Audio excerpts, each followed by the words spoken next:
undertaken by the government through an aerial geographical survey done in 2022 and 2023. Mr. Speaker, sir, it is understood that various mineral accumulants, including strategic minerals, have been identified in Kiangongoro Hill in Mafuria Ward, Bere South, Sub-County, Embu County. This development have generated considerable interest, expectations, and concern among local communities and stakeholders regarding potential economic benefit, environmental implications, and resources ownership.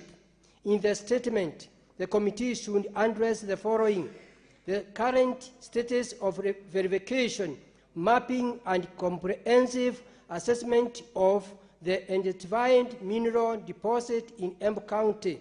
2.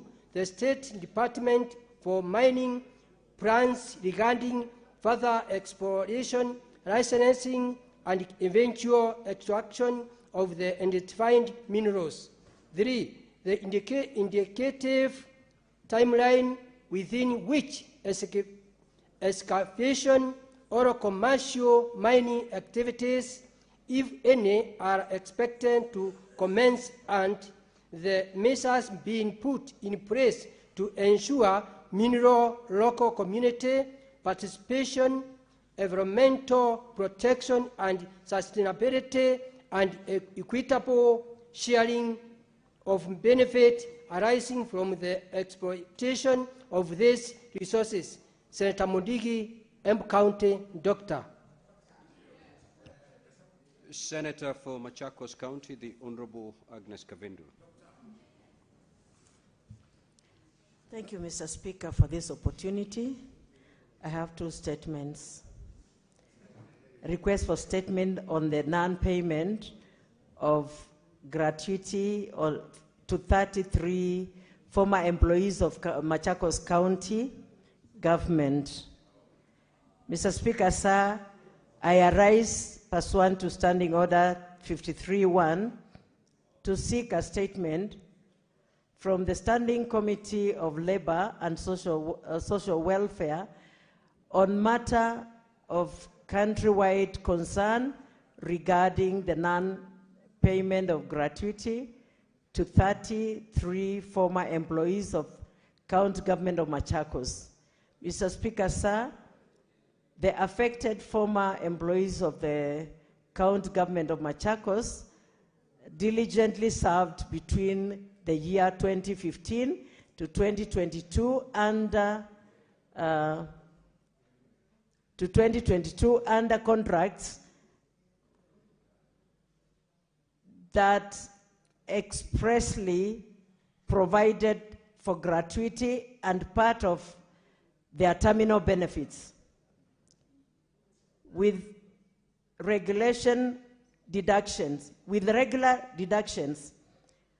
made from their salaries, despite termination of their contracts and the legitimate expectation of timely settlement of their dues.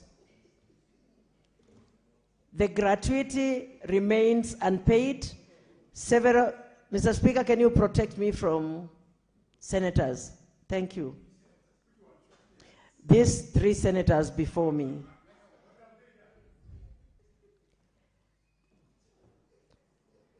The gratuity remains unpaid for several months, and in some cases, years, with employment terms and their welfare of the affected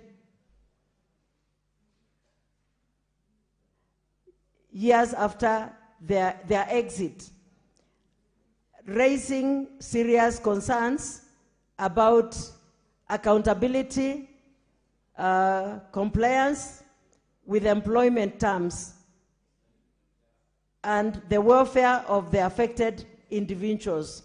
In the statement, the committee should address the following: the reason for the failure by the county government of Machakos to pay the gratuity to the 33 former employees despite deductions having been made from their salaries.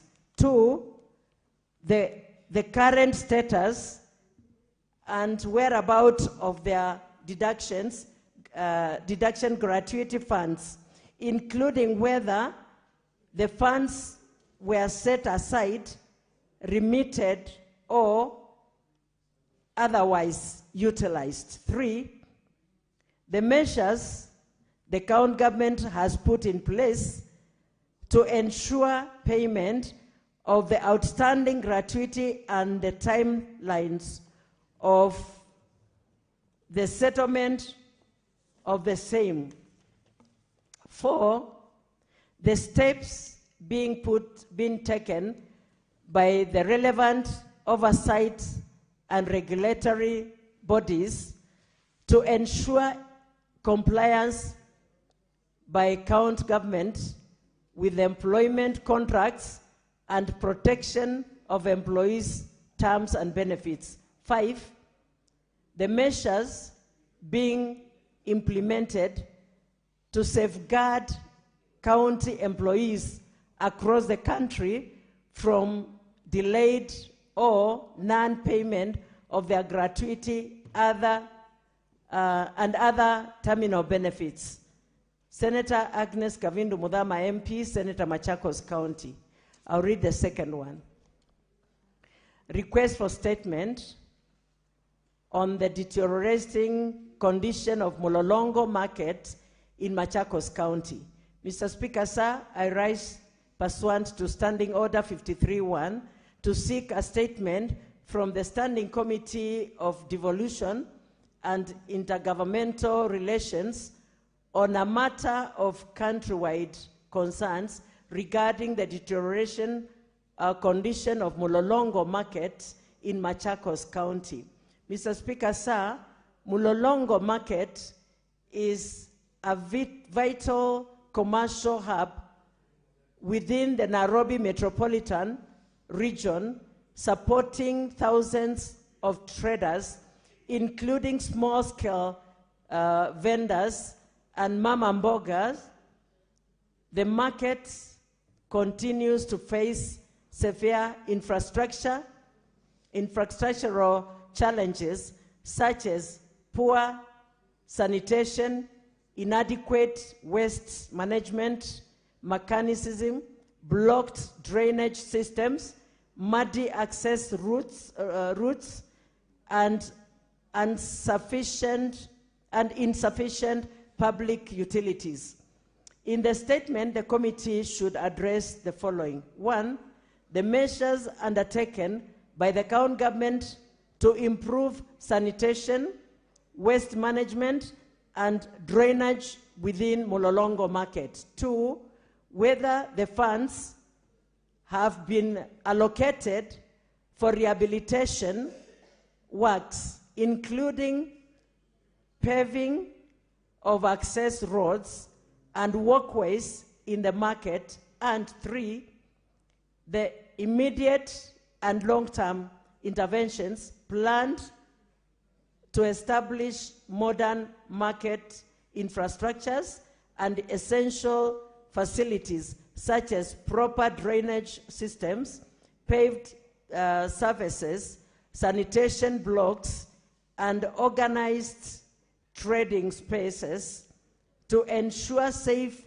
and hygienic working conditions for the traders, particularly mama mbogas and other small-scale vendors.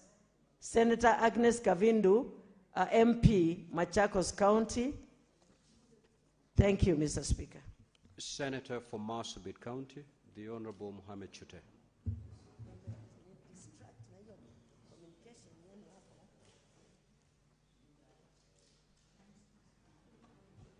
Thank you very much, Honorable Speaker. Honorable Speaker, I have a statement on the welfare and status of Komode Primary School in El Molo, Marsabit County. Mr. Speaker, sir, I rise pursuant to Standing Order 53-1 to seek a statement from the Standing Committee on Education on a matter of countrywide concern regarding the status of Komode Primary School in El Molo, which is Marsabit County, which has been submerged by the recent floods. Mr. Speaker, sir, Komode Primary School serves the El Molo community in a minority group in Marsabit County. The school has been submerged and rendered inaccessible by the recent floods, disrupting learning and raising concerns about the safety and also the welfare and the continuity of education for the affected students. Honorable Speaker, in the statement, the committee should address the following. One, the number of students affected, the measures taken to ensure their safety, and the arrangements in place to guarantee uninterrupted learning. Two, whether there are plans to relocate Komode Primary School, including proposed timelines and estimated cost of relocation. Finally, number three, the interventions planned to protect the rights of El Molo community as a minority group and to guarantee uninterrupted access to education. Thank you very much, Honorable Speaker. Senator Tabitha Mutinda.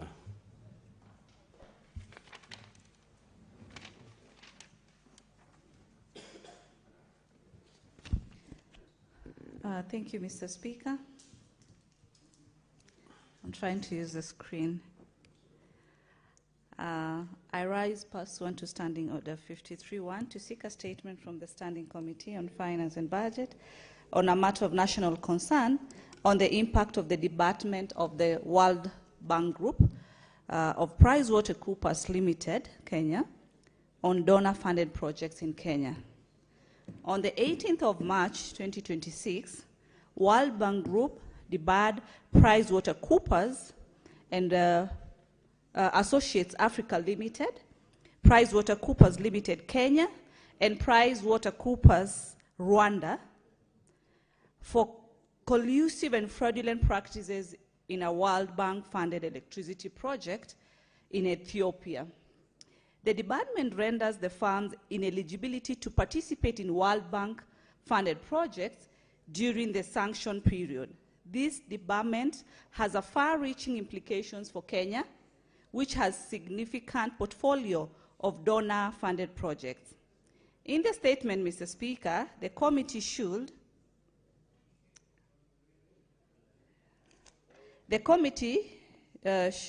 address the following. The number of all ongoing and planned World Bank-funded projects in Kenya, including details on the number of projects where PwC Kenya or its affiliates are or were involved. Two, the impact of the debarment on the projects and the mitigate measures put in place to address or minimize the impact. Three, the measures in place to ensure compliance with World Bank eligibility requirements, including confirmation that all consultants are screened against the World Bank Group debarment list. And fourth, Mr. Speaker, the steps being taken to strengthen procurement and oversight frameworks in donor-funded projects, particularly with respect to disclosure of subcontracting arrangements, conflicts of interest, beneficial ownership, and verification consultant credentials and deliverables. Yours truly, Senator Tabitha Mutinda, CBS, and also member of World Bank and IMF Parliamentary Network, representing East Africa region. Thank you, Mr. Speaker. Senator for Kisumu County, the Honorable Professor Tom Ojenda. That statement is dropped. Now, statement pursuant to Standing Order 57-1, the Senate Majority Leader.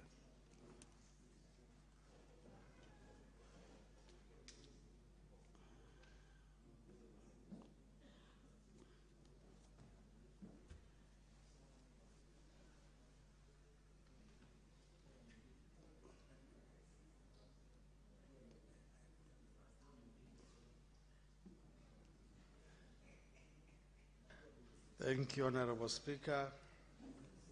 Statement by the Senate Majority Leader on the business of the Senate for the week commencing Tuesday, 21st April 2026, pursuant to Standing Order 57-1. Mr. Speaker, sir. 1. Pursuant to Standing Order 57-1, I hereby present the business for the week commencing Tuesday, 21st April 2026, as honorable senators are aware.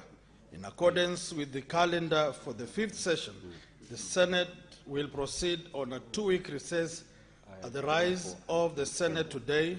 Regular sittings will resume on Tuesday, 21st April 2026.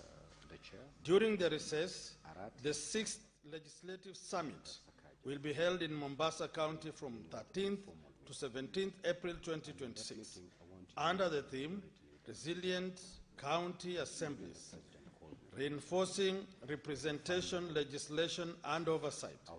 Further details on the summit will be communicated through the Office of the Clerk. Mr. Speaker, sir, the status of legislative business before the Senate is as follows. 1.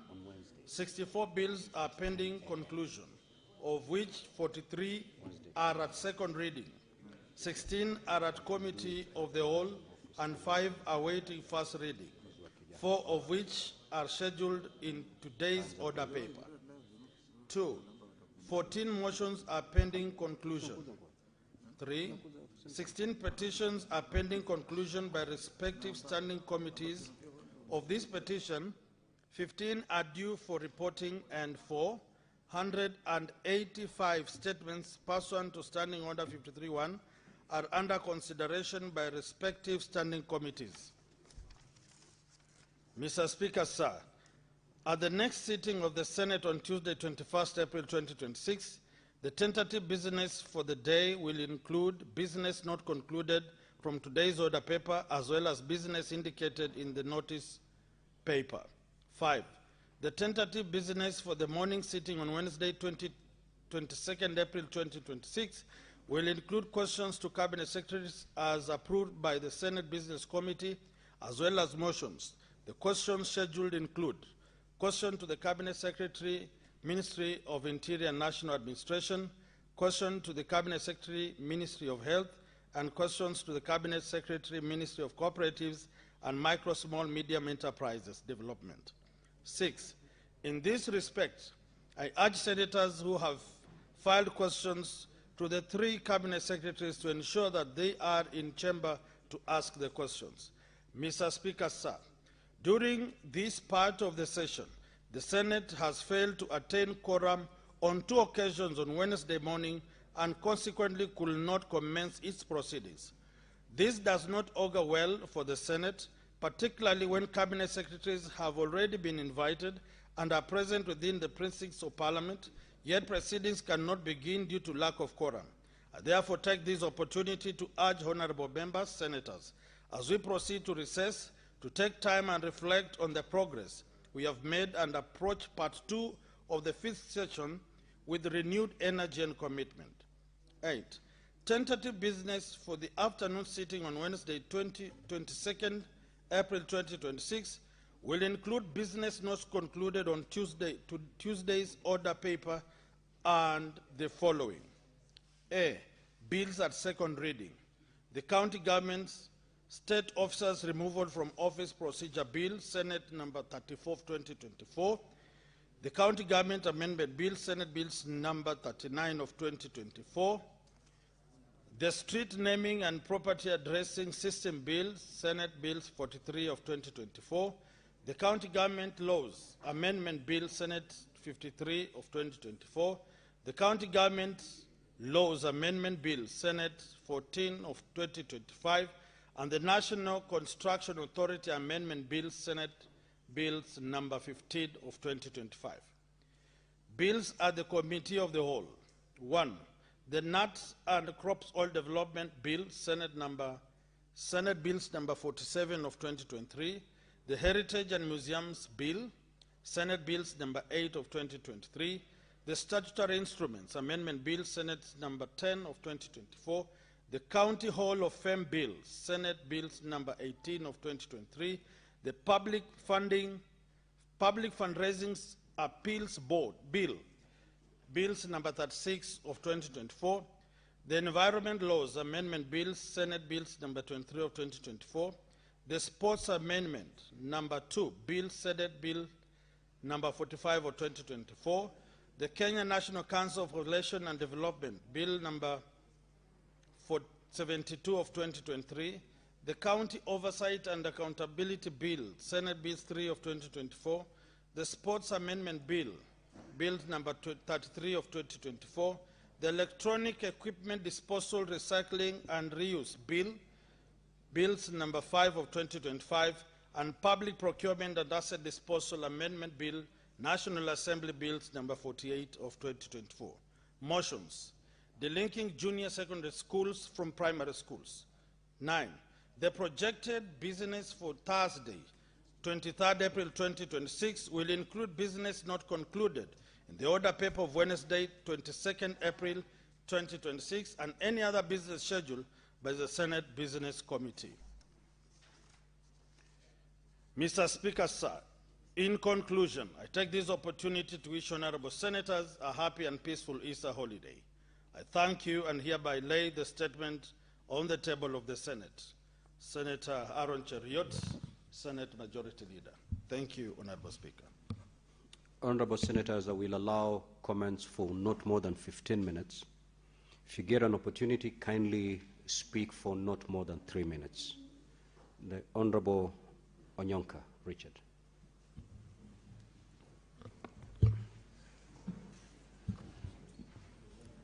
Mr. Speaker, this House has for a long time been, I think, trying to figure out what to do with itself. And my honest observation and conclusion is that with time, I think the House has realized that maybe this is the House that might be the last line of defense. For the simple reason that we have several issues that are outstanding. Every elected leader or official is fighting for their space.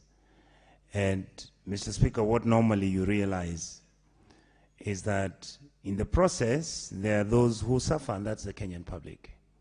To a large extent, Mr. Speaker, I even extrapolate my thinking that maybe we have never quite understood what this thing we call democracy was all about. It was never meant that if we disagree, then it becomes personal, or it is something that we can fight physically or otherwise about.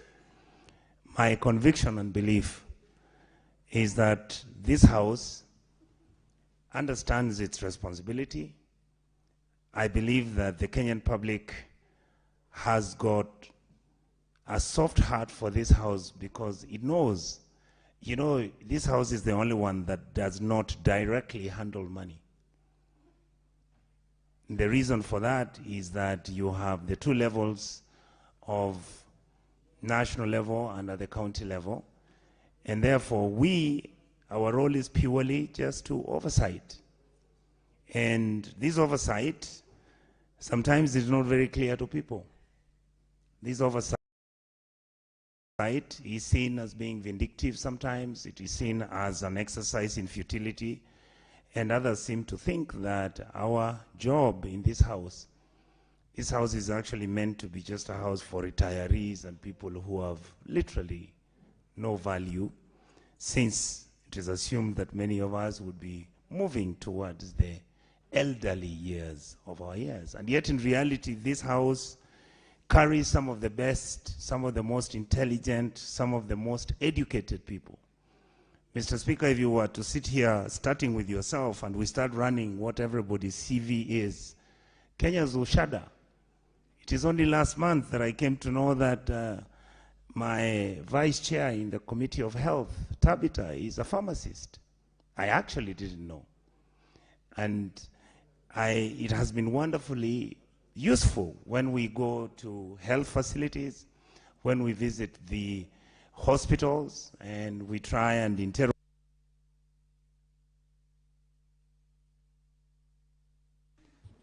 Senator Okanyuri.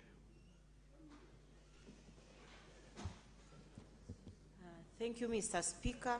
I wish to support the statement by the Embu Senator on the discovery of minerals in Embu, and wish to say that probably this committee needs to go beyond Embu, because it's not for the first time this matter is coming, not just on Embu. The other time, Senator Eddie of Migori raised the same on gold, and I commented and said probably I need to hear from the ministry on what they look at for them to term a certain mineral strategic.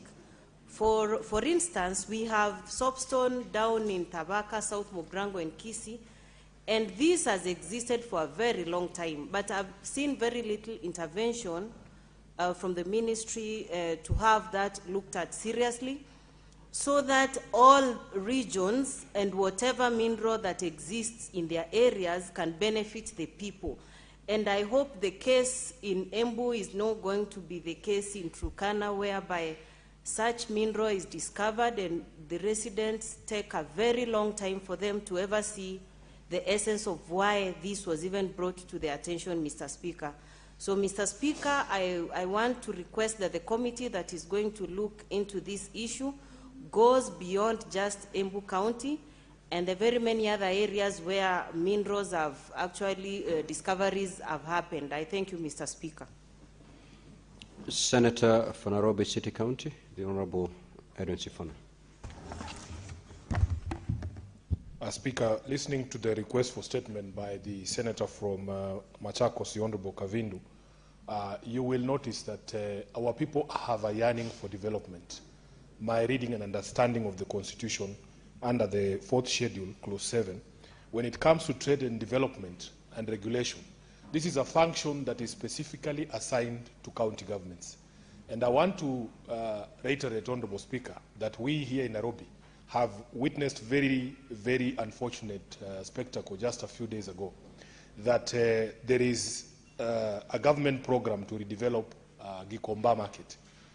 If you speak to many of those traders, Honorable Speaker, and I was fortunate enough on the 14th of March to interact with those ones at Ruai Market, Honorable Speaker, the way these programs are being run is the problem. Development must carry the people along, involve the people. Speaker, the traders, for instance, at Gikomba and even in Ruai, they're being told you relocate to a certain place, then allow this space to be built up. When you see where they are being sent, Honorable Speaker, in the case of Ruai, they are being sent to the Eastern Bypass. There's like a place there on the Eastern Bypass. Even basic amenities such as toilets do not exist in those places that people want to be relocated. There's a problem with the numbers that you are relocating. You bring down stalls for 10,000 people and send them to a place that can only accommodate 2,000 people. People want development, but it must be done in a humane manner and in accordance with the law. The Constitution requires it. It is an imperative for you to involve the people whenever you are developing these programs. When this administration was campaigning, we were told the specter of nighttime demolitions would be a thing of the past. Speaker, if indeed you are doing it for the people, why come in the dead of the night and demolish people's stores? Why can't you just come during the day and even allow the people to cut away their property and tell them now this is the day for the demolitions? Whenever you see anything that is done in the dead of the night, it cannot be for the good of the people. So I want to warn Senator Kavindu that she must stand on guard, because some of these programs actually end up hurting our people because they are not done properly. We have asked, for instance, why can these programs be run in a way that is phased? Must you kick out 10,000 people at a time, at once, or you can actually phase it out and do it in 3 phases, where you have 3,000 people relocating, the market is built, people come back in, and you do the next phase. I have never understood why that does not make sense to this administration. So that you bring misery to 10,000 people at once. There is no knowing when that market will be complete. There is no knowing what these traders are supposed to be doing now, because they have lost their livelihoods. Speaker, there is no one who sits around waiting for 9 months, or the 6 months, or the 3 months that are thrown around for their livelihoods to go back to how they were. They have children to take to school. They have to eat. They have rent to pay. So let us do. Senator Sigay.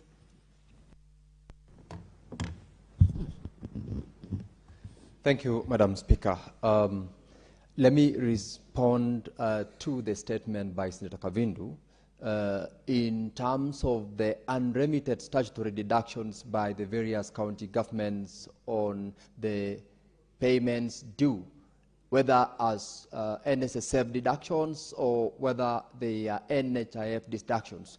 Madam Speaker, the failure by our various county governments, not only Machakos County government that Senator Kavindu made reference to, but it cuts across almost all the county governments. They deduct from the salaries of their employees statutory deductions, but they fail.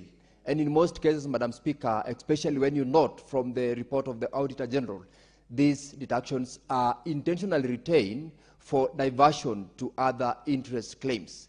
At the end of the day, an employee whose salary has been deducted, but those statutory deductions not remitted, entirely fails to gain on the services and the entitlements that they are supposed to.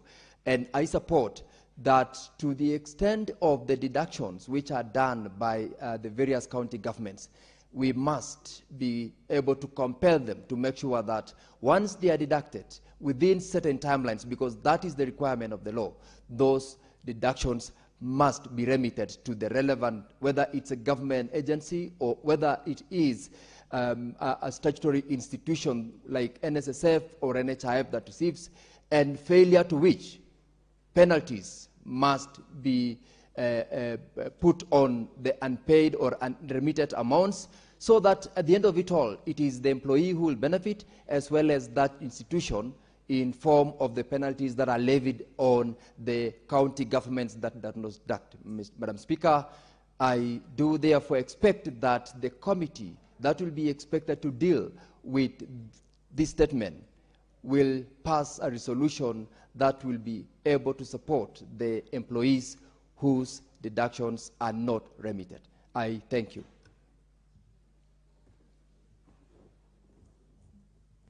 Senator Beatrice Ogola. Thank you, Madam Speaker, for granting me the opportunity. Madam Speaker, I want to support the statement by the Senator of Embu on the issue of minerals, Madam Speaker.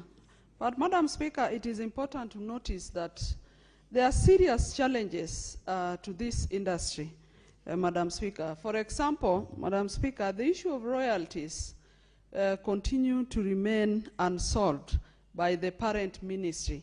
Madam Speaker, it is so unfortunate that Treasury keeps on confirming that there are monies that they are keeping for royalties, and yet communities are not able to access these royalties, and yet county governments are not able to access these royalties, Madam Speaker. And Madam Speaker, the most weird thing is that the parent ministry has continuously refused to prepare the regulations that would help in the payment of the royalties. Madam Speaker, communities have over the years preserved and protected these natural resources, and so it is very unfair. So even as the committee looks at this, the issue of regulations for the payment of royalties must be dealt with. But Madam Speaker, there are also other issues that come into play. For example, the issue of safety of miners, that even though the people of Embu might be excited that minerals, they are going to explore these minerals, but over in our communities where there are minerals, we do not see the communities benefiting so much.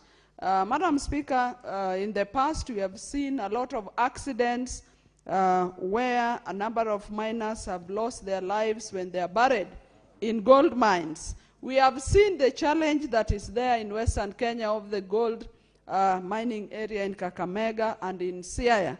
It is probably a time that the government must pay attention into the way in which the contractors are acquired, Madam Speaker, that the communities must be involved in public participation, and our communities must also benefit from these minerals. Madam Speaker, the issue of safety is there. The issue of environmental measures that must be taken into consideration. The issue of even rehabilitation of the mines once they are closed, and there is also need to pay attention to the social impact. Madam Speaker, I also want to comment on your statement that you made over SHA. And I want to say that SHA must be made to work, Madam Speaker. I have evidence, I've been in hospitals, and I've seen. And Sorry, Senator Khalwale. Thank you, Madam Speaker. Madam Speaker, the statement by the Senator of Marsabit in respect of the El Molo community. Madam Speaker, I was recently in Turkana and saw with my own eyes that El Molo Bay village has been submerged by the water, just like Komode Primary School.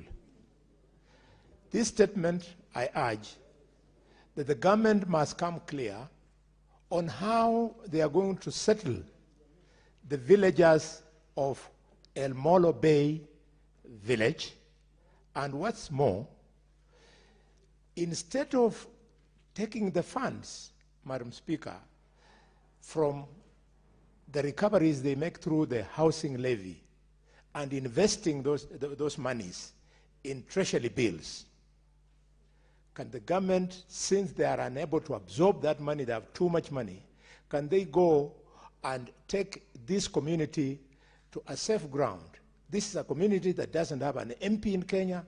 It doesn't have an MCA in Turkana. We truly must speak for it. Madam Speaker, the second point is the Senator of Embu. He has raised the issue of concluded aerial geological surveys.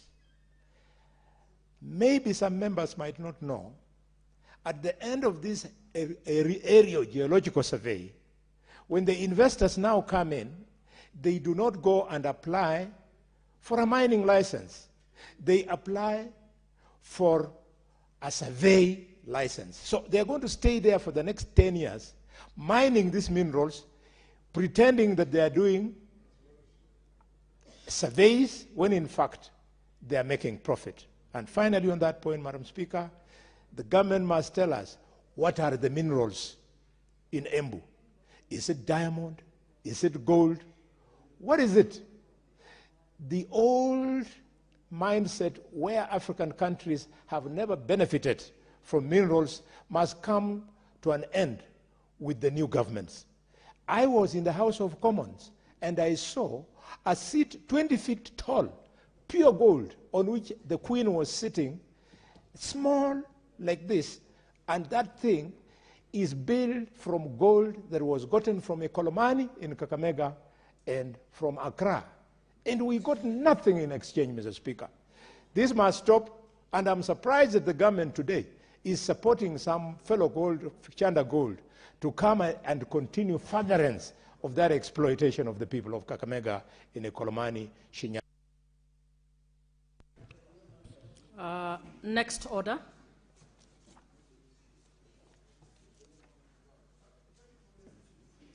Order number 8, the Equalization Fund Appropriation Bill, National Assembly Bill number 21 of 2025, first reading. Next order.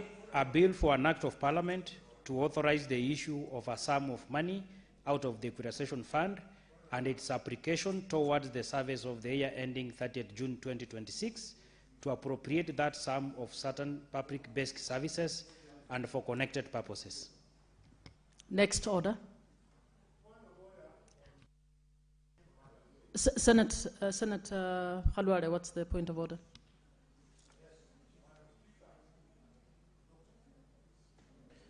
I'm rising on a constitutional issue.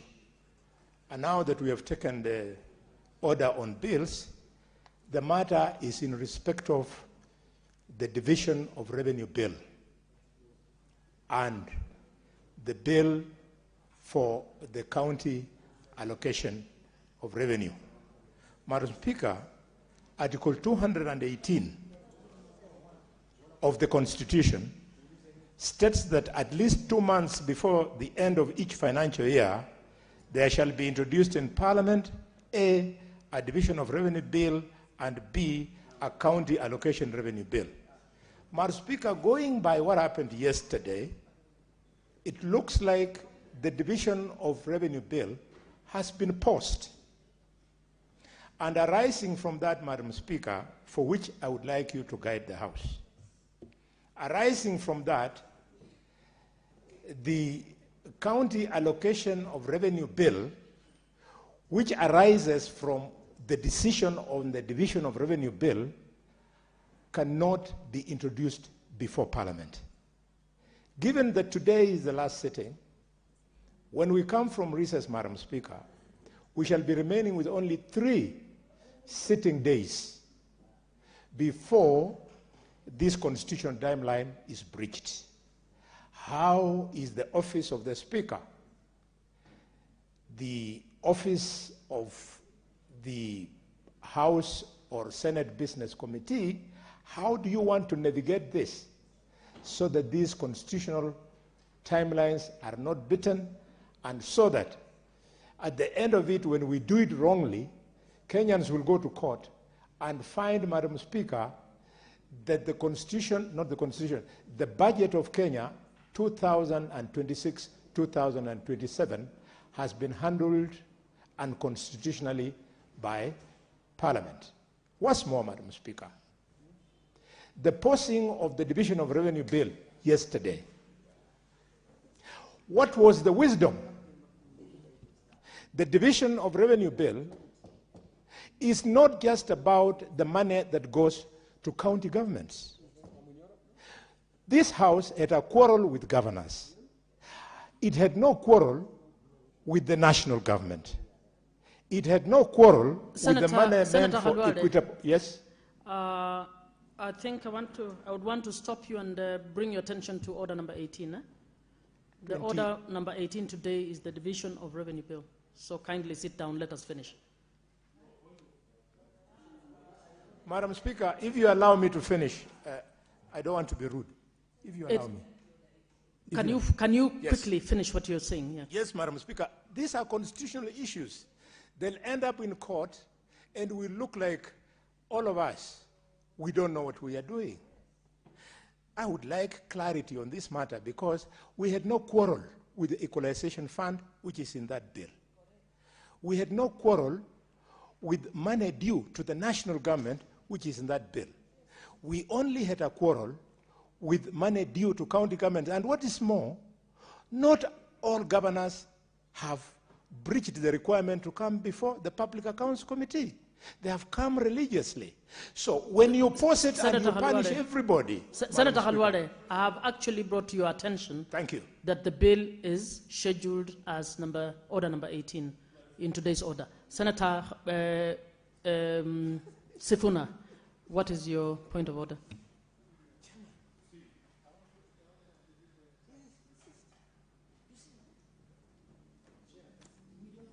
Yes, Senator.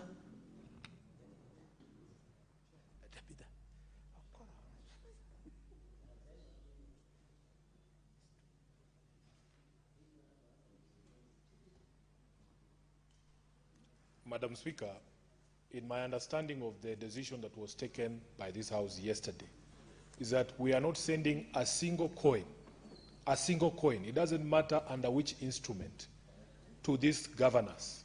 In fact, if you look at this Equalization Fund bill that has just been read for the first time, it has a schedule of 33 counties.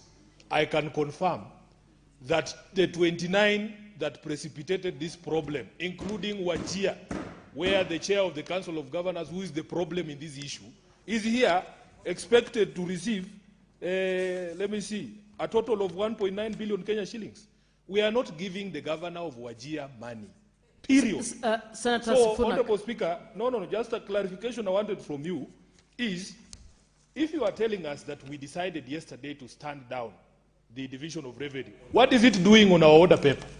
We said we will not discuss that bill until these rogue governors, and in fact, Honorable Speaker, I was speaking with some of these governors, they didn't understand what the problem is.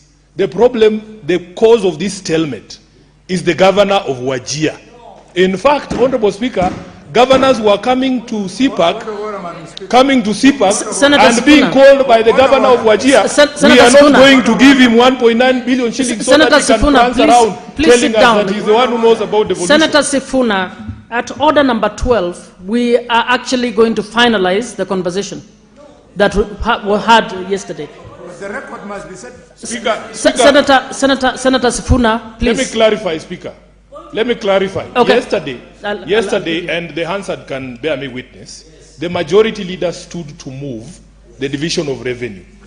A decision of this House was made that we are not going to handle that matter until the chair of the Council of Governors removes that illegal directive of people or governors not appearing before the county public accounts committee. So I think it is in defiance of a decision of this House for someone to purport to sneak that DORB into the order paper today. And this one must suffer the same fate until Governor Jir Senator Roba. Senator Sifuna, you may sit down. Senator Roba, what is your point of order?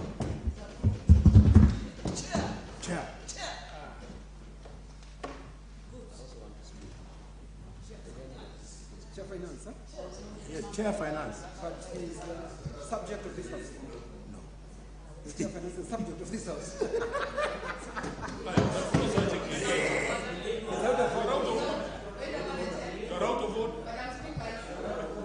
Senator Robert, Chair, you are out of order. Can you go to the appropriate place and do...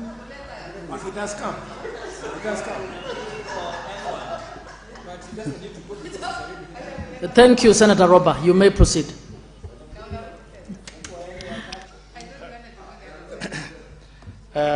Madam Chair, I have raised on an issue that Senator Kalwale has sought some constitutional requirements that is likely to pose quagmire for us ahead.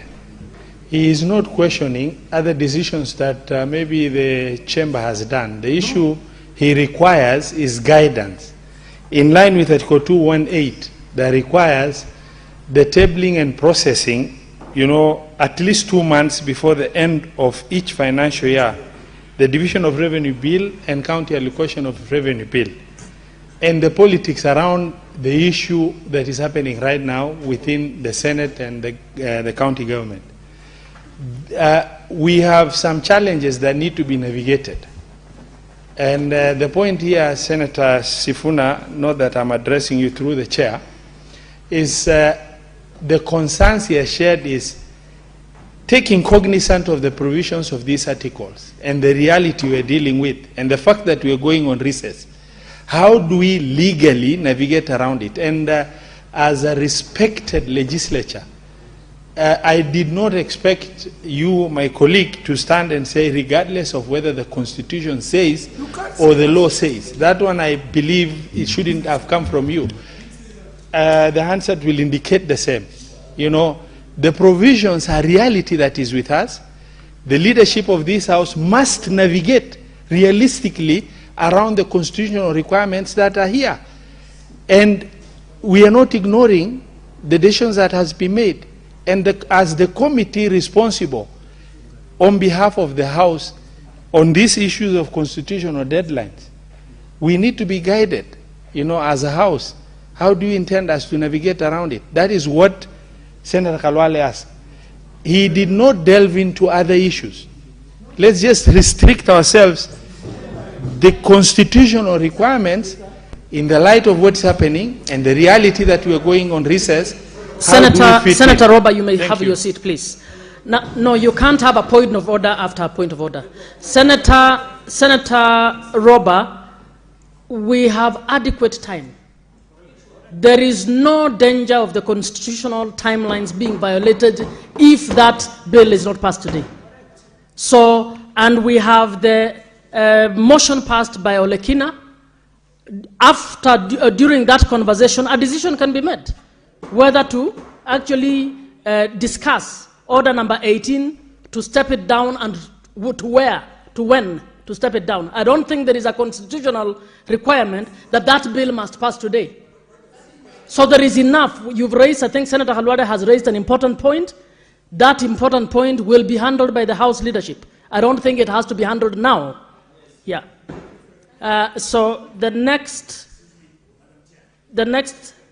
Senator Onyonka, please. I suggest, I think, okay.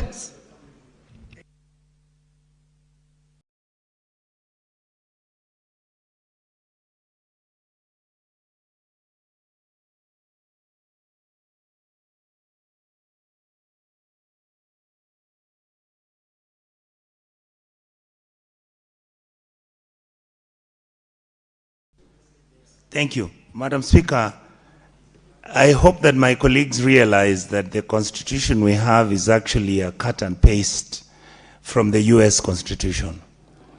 And I am hoping that they're prepared to realize that in the US Constitution, you can actually have a government shutdown if there is no negotiated agreement on what we are going to do.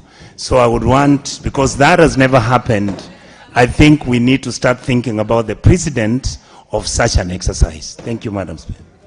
Okay, next order, please. Order number 9, the County Government's Additional Allocations Bill, Senate Bills number 8 of 2026, first reading. A bill for an act of Parliament to provide for the additional allocations to county governments for the 2026-2027 financial year, the responsibilities of the national government and county governments pursuant to such allocation and for connected purposes. Order number 10, the Artificial Intelligence Bill, Senate Bills number 4 of 2026, first reading. A bill for an act of Parliament to provide for the regulation and governance of artificial intelligence in Kenya, to establish the office of the Kenya Artificial Intelligence Commissioner, and for connected purposes. Order number 11, the County Government's Amendment Bill, Senate Bills number 5.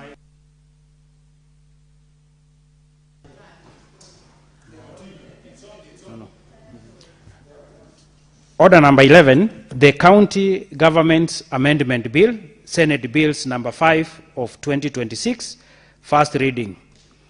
A bill for an act of Parliament to amend the County Governments Act to provide for compliance with the 2/3 principle and the consideration of persons living with disabilities in the appointment of County Executive Committee members and for connected purposes.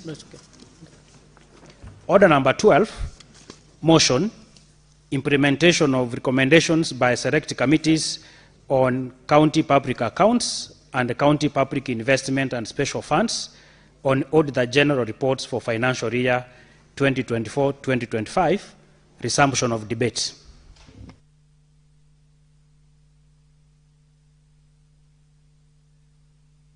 Senator Eddie Okech, you had 3 minutes left.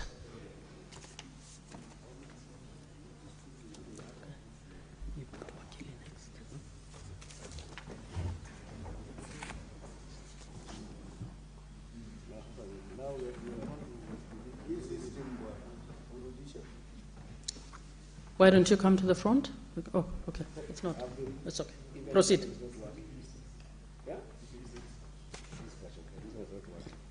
I hope my time is still.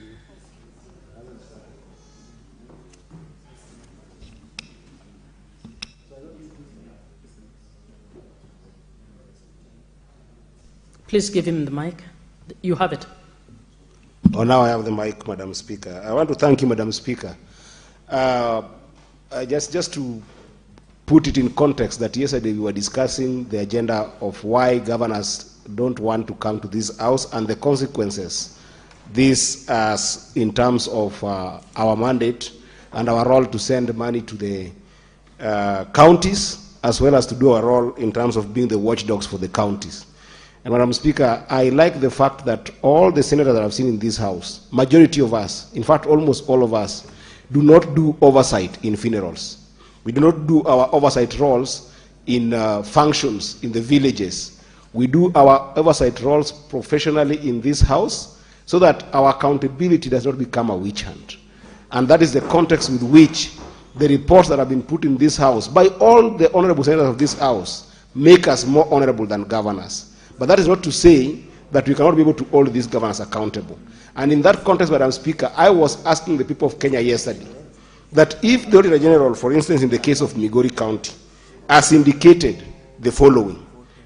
Is it right that my governor would refuse to come before PAC in the pretext and in the context of COG saying that they cannot appear before this Senate? So, Madam Speaker, I was continuing by telling you that the Auditor General has indicated in her report that there is a laboratory that was supposed to build for a dispensary in Nyamekongoroto in Kuria.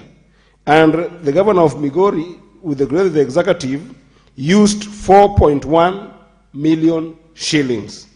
And that money, in the best understanding of the auditor, did not do the job. I was asking my governor, Governor Ochila Yako, is it okay as a country that they don't appear before the Senate to answer this?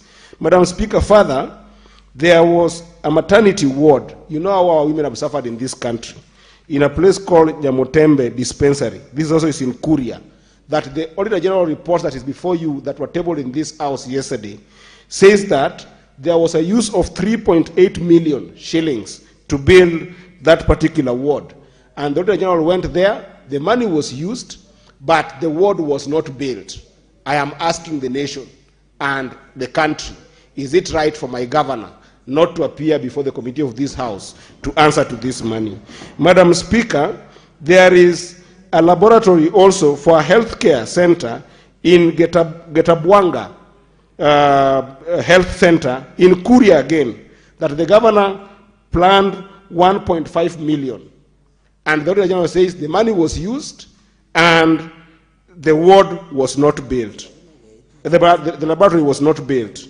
I am asking this honorable house and the nation, is it okay for the governor of Migori County not to appear to answer to this? Madam Speaker, I am still on the report before you in this house. There is a market shade in Gupimo that the governor spent 2.7 million and it paid some constructors, but the shade was not built according to the Auditor General. Your time is over. Senator Wakili, we have a malfunction. Just 30 seconds. No, we have a malfunction. And we agreed yesterday, everybody is interested in speaking, so when your time is up, 30 seconds. Allow the 30 others. seconds, just try okay, this finish with the 30 seconds, and Wakili, you'll be next. So I was just tying with that question on Gupimo market, that 2.7 million was lost. As I'm still asking, is it fair for the governor to show up? And I want to say, Madam Speaker, the country must understand that the Senate is not witch-hunting the governors. We are taking a fiduciary responsibility and accountability path to all our governors, and they will not waste the people's money. We have decided as a Senate that we are coming for the governors to make sure that they account for all these monies. I thank you, Madam Speaker. Thank you, Senator.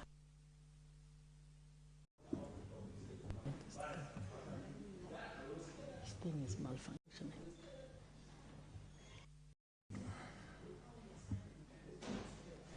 Madam Speaker, I want to thank you. We're struggling with this system. The other day, Madam Speaker, we had a concern raised before the House Business Committee on the malfunctioning of the system, and that is the experience that we have had from the time we started.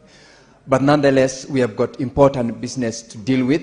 I want, Madam Speaker, to, from the very onset, thank the Senator from Narok for the motion that we are prosecuting. We did yesterday and today in terms of enhancing the oversight role of this House.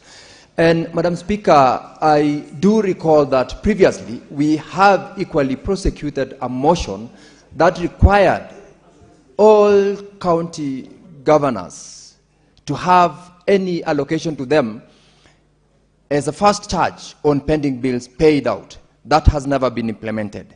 Madam Speaker, they have refused to appear before this House. The drama that we experienced yesterday is that of a thief making every effort to paint the person trying to expose them as a wrong or on the wrong. Madam Speaker, a thief is a thief. Whether you've stolen diamond or whether you've stolen avocado seedlings that Professor Barchok of Bomet takes from Flocker Investments.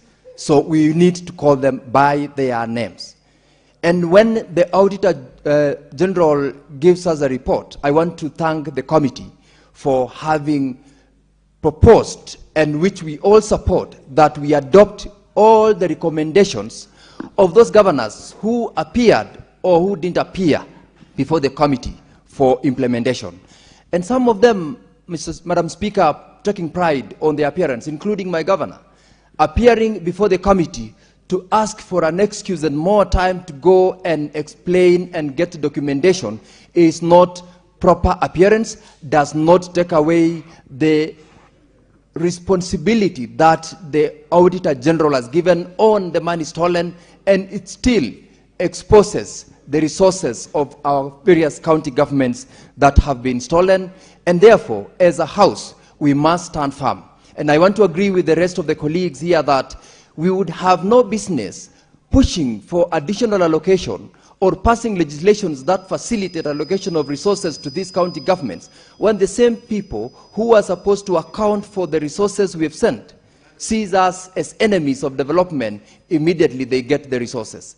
I want to agree that the resolution this motion is seeking, including the tracking of the implementation of the resolutions of the Auditor General's report, must be done, and must be done whether it's in this House or other government agencies, including the Office of the Ethics and Anti-Corruption Commission, where most of the problems that we have, in fact, is domiciled from. Madam Speaker, I am aware that my governor, who was previously charged over an amount that he claims to be very minimal, is still having a matter pending before the same institution. And we are saying that as a House, we must ensure that the collaboration mechanism that we put in place, whether in terms of fast tracking, whether in terms of calling out those officials who are delaying prosecution of these cases, whether it's the Ethics and Anti-Corruption Commission or the Office of the Director of Public Prosecution, we need to call them to order so that we kill this monster called corruption. As a House, we've done our bit in making sure that the resources are put in place, sent out to the county governments, but we are not seeing the services to the people. And when we call upon the governors to appear before the committees, they say we are embarrassing them. Colleagues here have said the documentations that are brought before the committee are the ones that embarrasses some of them, including some who would not even want to read. Some of them claiming they are unable to read merely because the statements that have been placed before the Auditor General, before the committee, do not make sense. And therefore, we say they must answer to the theft of public resources.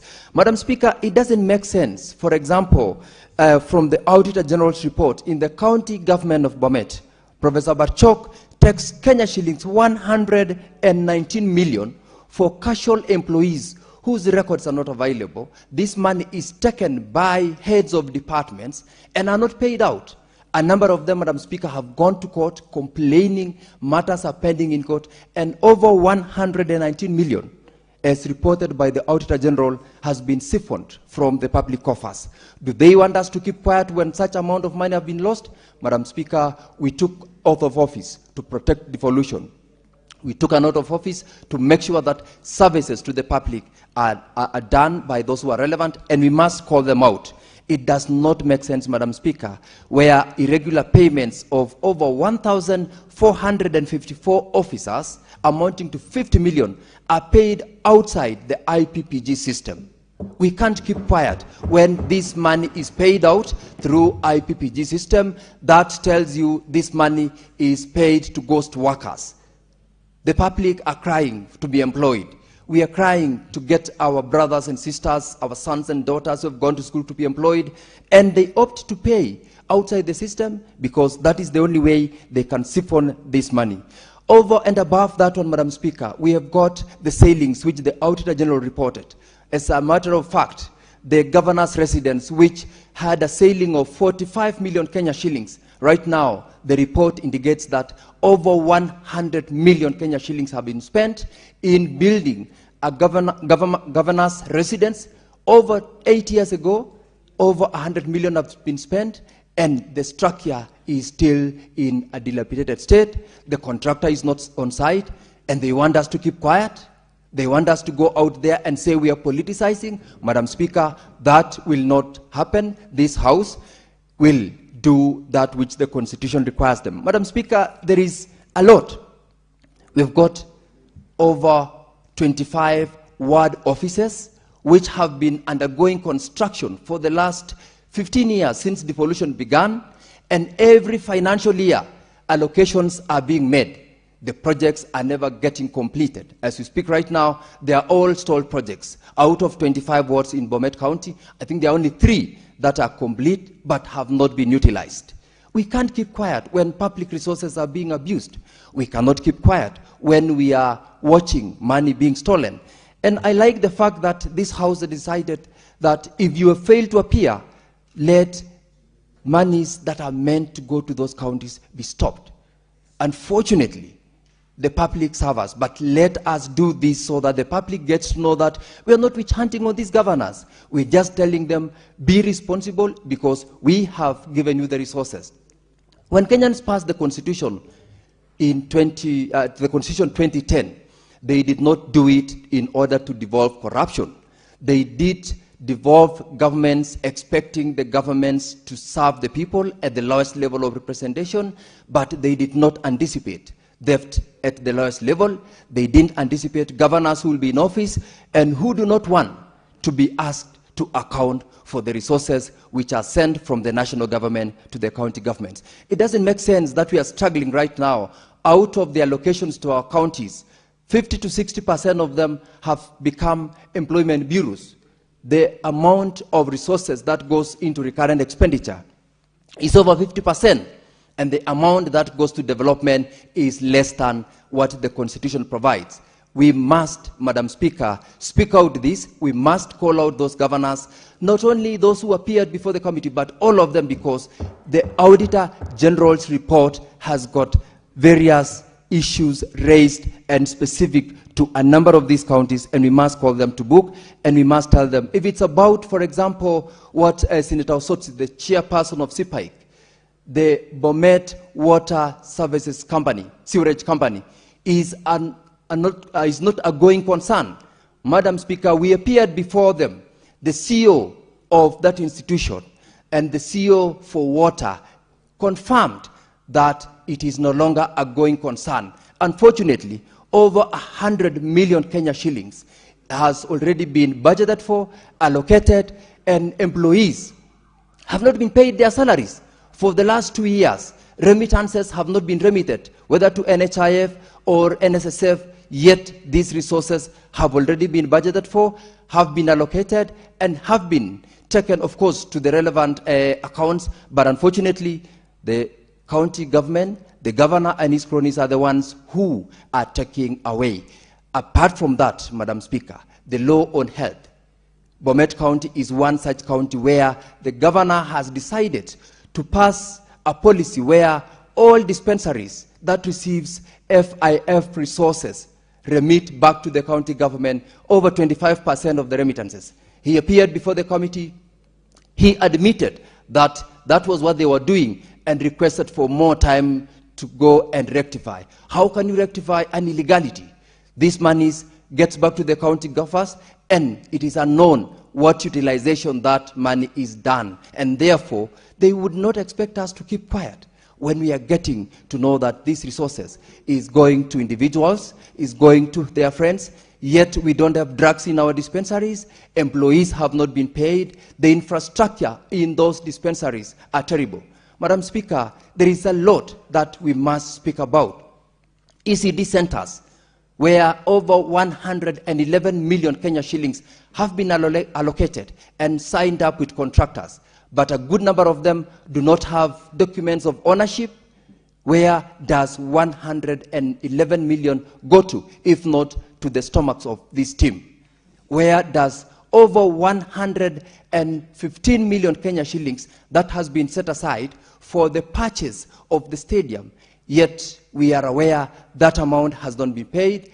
The titles have not been issued, not because of anything, but because the contract on the part of the county government has not been honored. Yes, the money, 76 million, has already been set aside, and that is captured in the Auditor General's report. We therefore, Madam Speaker, cannot keep quiet and say we watch as they steal public resources. We must call them out, we must call them to order, and I support the motion that requires the Ethics and Anti-Corruption Commission, this House, the Director of Public Prosecution, as well as other government institutions to pass under the Chapter 6 of the Constitution that this team of thieves are not fit to hold any public office in future.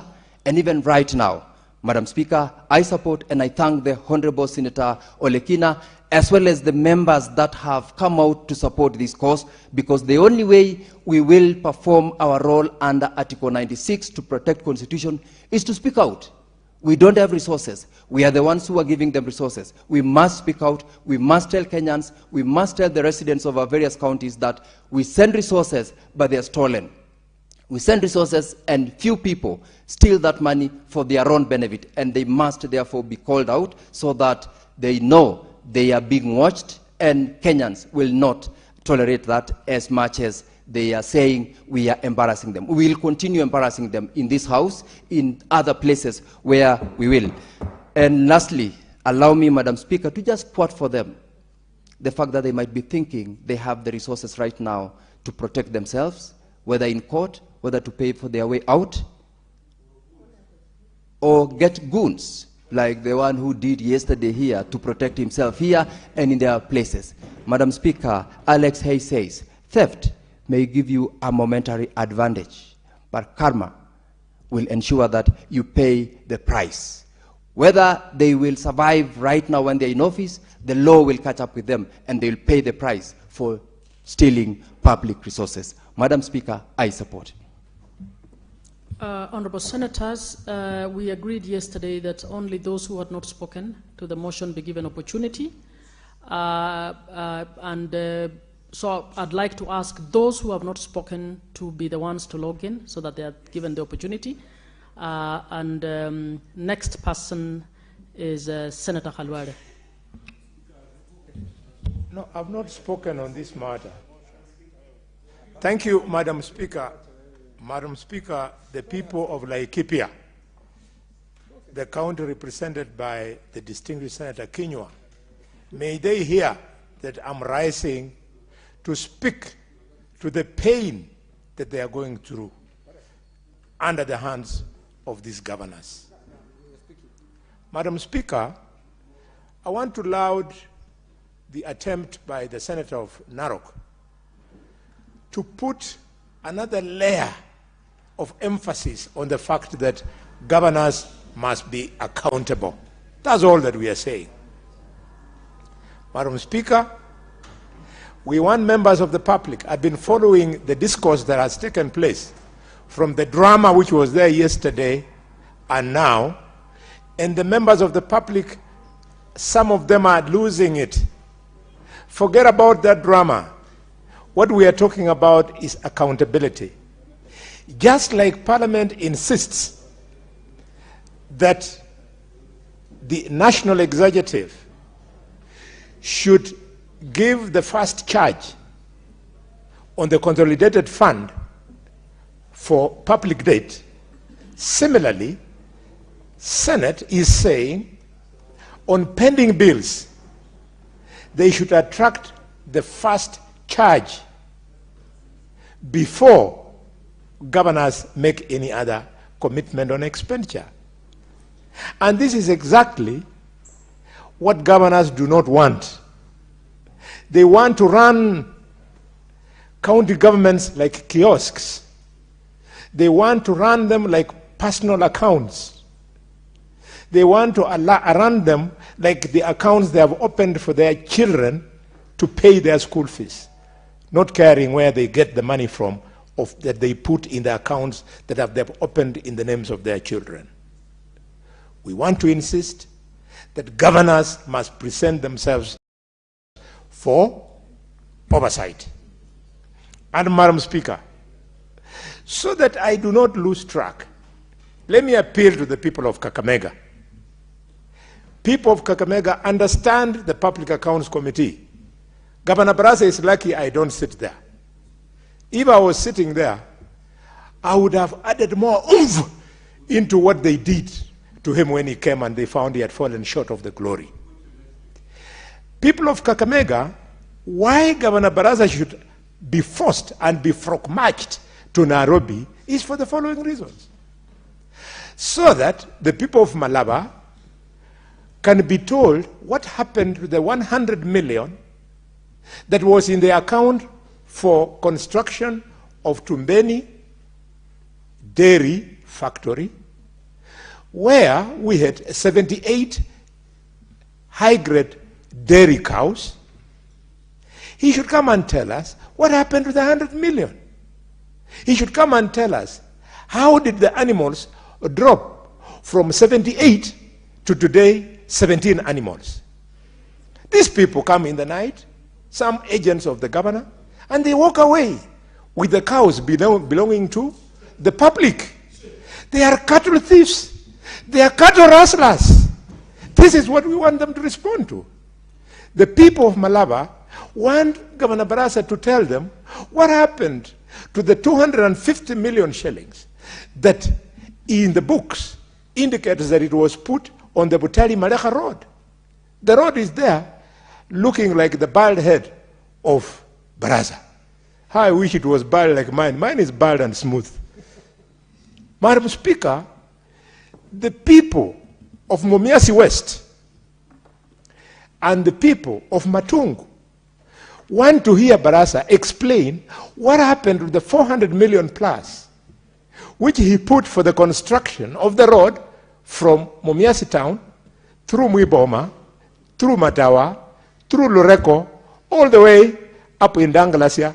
They want to be told because the money has been spent in the books. The road is not there on the ground. This is what we are talking about. The people of Matungu want Baraza to tell the country what happened to the millions, hundreds of them, 600 million that he put for the construction of the road from Bulimbo, Harambe Market, to go and cross all the way to Malaha. They want to be told. Instead, the road is not there, apart from Senator Sifuna, 3.5 kilometers to the governor's gate. And the 600 million shillings is gone. This is what the Public Accounts Committee is talking about. You must forget, you must forgive young Sifuna and young Okech for being energetic and moving the way they moved yesterday. It was the collective anger. The collective anger of this House. It was not that they wanted to assault Governor Lelit. No. In fact, Governor Lelit has nothing for which you can assault him. I mean, what does he have apart from those vehicles which he acquired the other day after looting the county treasury? I mean, if Senator Sifuna wanted to commit a robbery with violence, he wouldn't go to Samburu. He would go to the central bank where the real money is, Madam Speaker. Nobody should sympathize with these people. We must insist that accountability must be the order of the day. What's more, Madam Speaker, I want to appeal to the people of Shinyalu watching these proceedings that the reason why Governor Baraza must be brought here is to explain why today Shiamahubu Hospital, despite the hundreds of million shillings that have been pumped into it, 4 years since Governor Baraza went into office, they are yet to open the gates. And the money has been spent. The people of Ekolomani must bear with us and support us for marching Baraza to this place, because they want to be told the 120 million that was there for completion of the section from Eregi to cross River Lukose so as to come to Bushiangala to do that bridge, where the money went to. It is what we are talking about. And we are not about to keep quiet. If we don't do this, then the drama that the governor of Nairobi was trying to bring here, and I'm glad that Senator Sifuna, you are spot on. When you are contributing on that debate, you came with the report of the Auditor General. You are reading it out for the people of Nairobi to realize that it was nothing personal. You know, recently, because Sifuna has become Sisi in Sifuna, people think he's doing things for other reasons. No. He is discharging on this one his mandate. Whether he's a two-term or one-term person is not the issue. The issue is about accountability. Mr. Speaker, the way you're looking at me is like it's a crime to say two-term. The people who are saying two-term, they are saying they want President Ruto to continue in office. And those who are saying one-term, we are saying he has fallen short of performance, and therefore he should be relieved of the burden. All democratic positions. So how you criminalize it and you end up tear-gassing politicians when they are articulating serious national issues like one term, it beats my logic. Completely, it beats my logic. You shouldn't. Why tear-gas them? Why? For what reason? In fact, when Moi arrested me as a young, dashing doctor because of my conscience, I look back and I say, probably Moi would have killed us if he was having the kind of bad and attitude. But the guy used to lock us. He locked me up, he locked Richard Onyonka, and we have lived. Yes, we have lived to say it. Why attack people? And we thought it would just be tear gas, Mr. Speaker. Now they are using bullets, and we would have thought there would be rubber bullets. They are using live rounds. And Murkomen is there, shouting, shoot to kill. Honorable Nelson Koech from Belgut is there, shouting, shoot to kill. And the president is saying, shoot in the leg. Really? Really? What country do we want to build? We refuse. And because we are experienced and senior citizens of the country, we fear nothing. We are saying that God has given us beautiful children, some of them to tell in public gallery. Senator Halwale, your time is up. The way I looked at you was to tell you that besides two-term and one-term, there is also long-term, and there is no term. So it wasn't anything to communicate other than to tell you even half-term is existing.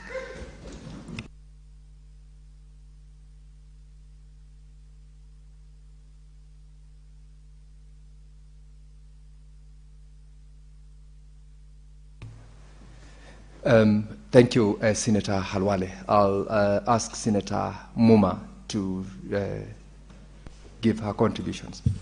Thank you, Speaker, for the opportunity to speak to this motion.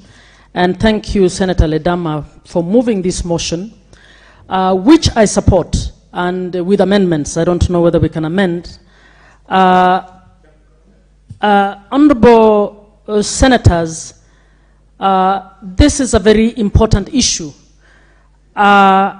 Lawlessness will kill this country.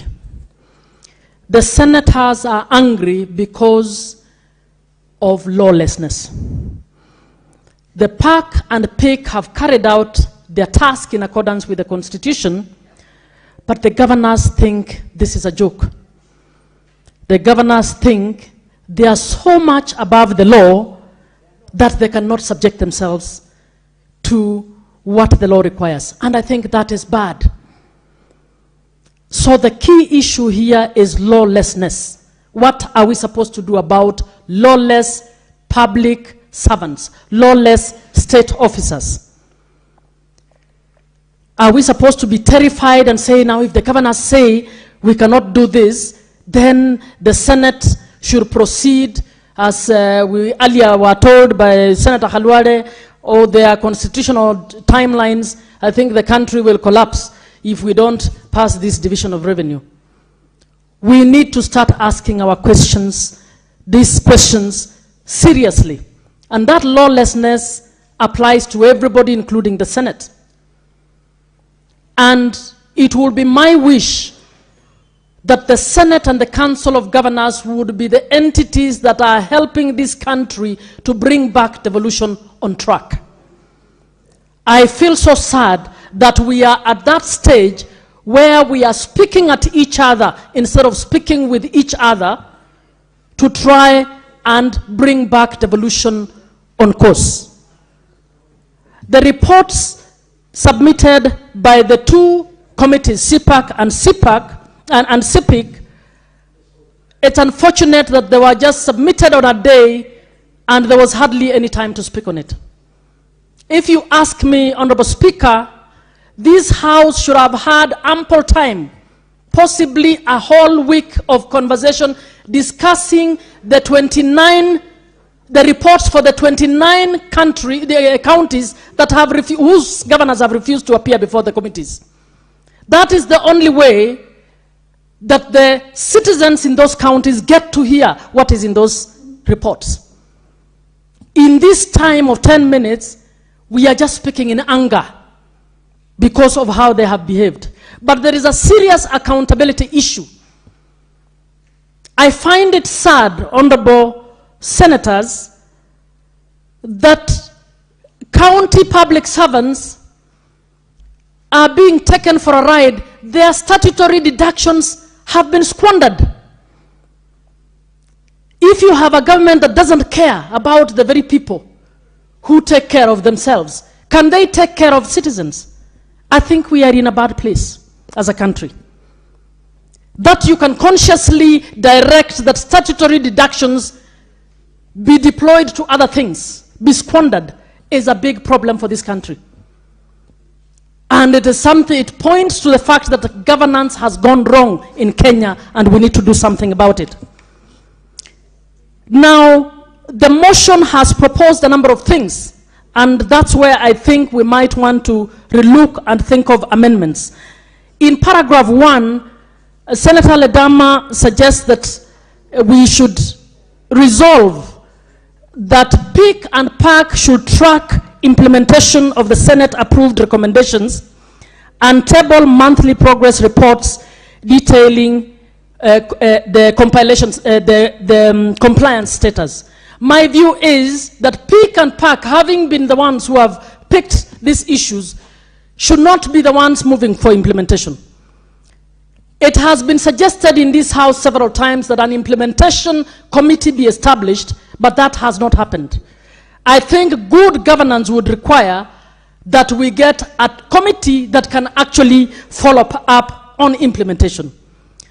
And that committee, in my view, should develop a tool that we can use to track implementation. And that implementation would not only be implementation by the county governments, it should also be implementation by the EACC, by the DCI, by the ODPP, so that there is a round table of holding every institution accountable on what they are supposed to do.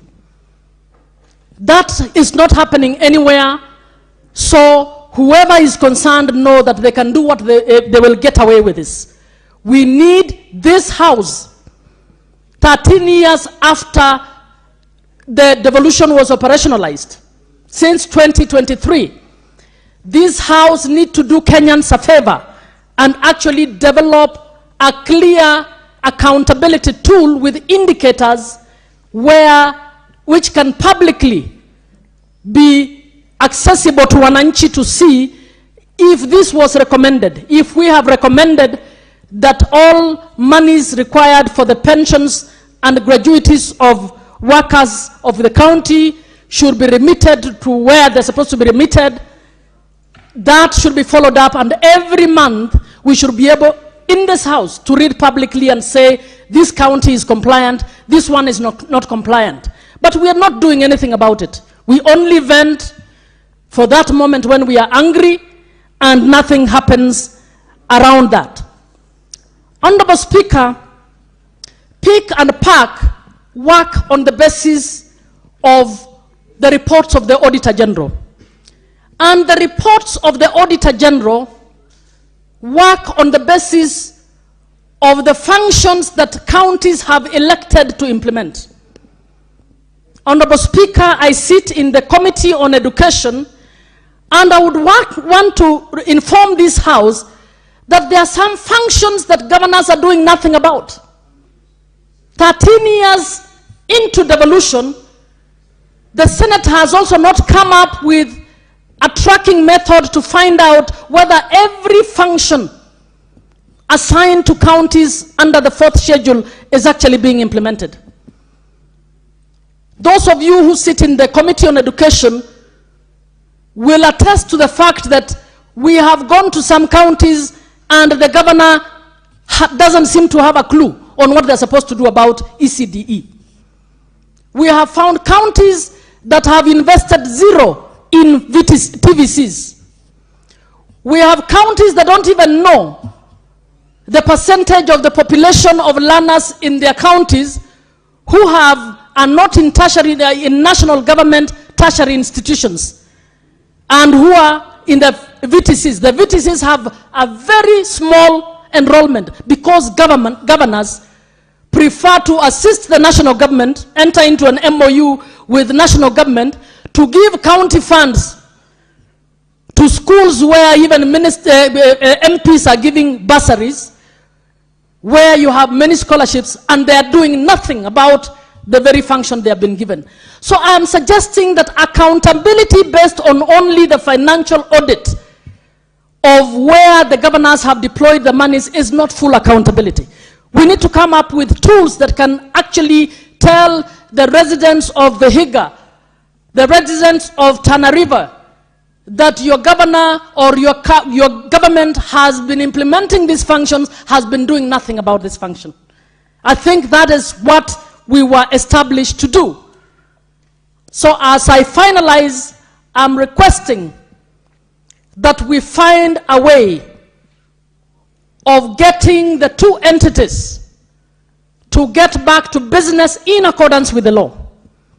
And I'm calling on Council of Governors to be humble enough to actually start appearing before this, the park and the pig. You have no legal mandate to pass a resolution that you cannot appear. Please submit all the evidence you have against any senator and get that senator investigated. You cannot stop accountability of the funds that you're doing because you don't like the face of a particular senator or you don't like being called out in public. I want to request that the House leadership reaches out to the House leadership, to the leadership of the COG, so that we do what is right in accordance with the Constitution and the laws of this country. I thank you, Mr. Speaker. Senator Sifuna. You know, Senator Muma, as part of the leadership of this House, I think I needed to remind you that this House has already written to the COG on how this matter can be resolved. Speaker, if you remember, before we went to Nakuru, the Speaker of this House issued a communication and said, yes, we can have conversations, but we cannot suspend constitutional imperatives. You continue appearing before the committee, and once that is done, in fact, a date was set. But I am telling you, Speaker, as I was saying earlier, this entire problem is a pointer to the total collapse of leadership at the COG. It is the chairperson of the COG who, would you believe it, Speaker, a member of the council, like a governor, would appear in parliament buildings, there where we hold our meetings, ready to appear before the Public Accounts Committee. And she is being called and threatened by the chair of the COG to leave the premises of parliament. I want to tell the country, the problem is the chair of the COG, Governor Jir. And I am ashamed because he's a member of ODM. As his SG, I am very ashamed of the governor of Wajir. Speaker, I want to assure Senator Khalwale that I personally don't mind being criticized for the work that I do. My late boss, the Honorable Raila Odinga, there was one thing he kept telling me, is that Sifuna, you must grow a thick skin. He was one of the most insulted person. Out of the 7 newspapers that are printed in a week, 4 would have his name on the headline. Some abusing him, some praising him. So it comes with the territory. I don't have any issue being criticized. And you can also not threaten Sifuna. I have heard the governor of Samburu saying he's ready to face me. I am still a member of the County Public Accounts Committee. The duel that people want to see is not a physical duel. It is for you to come before the Public Accounts Committee and answer the questions that we as a Senate are going to ask you to answer. Mr. Speaker, we have just of late, this is a very recent development that the Senate has suddenly become a bad place. When we came to this House, in fact, it is this fourth Senate, Honorable Speaker, that for the first time pushed the amount of money that goes to counties under the shareable revenue across the 400 billion threshold. It had never been done. It is us. Mr. Speaker, when these governors want things, they look for us to be able to push for them. I was again embarrassed to see the COG sitting in this chamber before our finance committee chaired by Senator Roper, coming to tell us to help them to push what the national government has proposed in this financial year from 420 to 450. In fact, Speaker, if you have noticed, these days I don't even talk about that 450 billion that I used to sing every day in that expired MOU. Because I'm asking myself, 450 billion to go to Governor Jir, 450 billion to go to Governor Jir, and these are the governors who are buying supplements for wild animals. I am conflicted because I swore an oath to defend counties and their governments, but not these ones. Not these ones, Honorable Speaker. When they had a problem with RMLF and the National Assembly was refusing to release money for roads, they came to Sifuna. They came to this House. They came to the Senate. We were fighting for them. In fact, it is them who ran away. In fact, these governors, I am telling you, Speaker, there is a total collapse of leadership of the COG. They will come here when they have problems. We agree that because we are the devolution family, we will fight this fight together. When they are called somewhere behind the tent there, you hear, oh, they have reached an agreement with the National Assembly or with the state. They abandon the fight, Mr. Speaker. And then they leave the senators hanging there. Speaker, it is this House, it is the Committee of the Public Accounts Committee that wrote off 16 billion Kenya shillings in pending bills from Nairobi County books. We sat down with the then Minister for Treasury at the onset of this House and the Comptroller of State House, and we told them in no uncertain terms that the bills that were incurred by NMS were not going to be paid by the county government of Nairobi. That was the Senate. That was Sifuna. That was the County Public Accounts Committee, Honorable Speaker. They came to us crying that because of late exchequer releases, when they delay in paying VAT and not VAT, payee remittances to KRA, there are penalties that are imposed on that late remittance. It was this committee called County Public Accounts Committee. It was Sifuna. It was this Senate that sat down with the Ministry of Finance or the Treasury, and we agreed that because the problem is not originating from the county side, that because late exchequer releases are a reality, you cannot delay giving us money, then when I delay remitting payee for my employees, you add a penalty on top. It was this House that they are now demonizing. Honorable Speaker, it is this House that they are demonizing that ensured that we passed a law here for financial autonomy for the assemblies, because the governors were running circles around the assemblies with the famous Form C, Honorable Speaker. So we have done a lot of things. Speaker,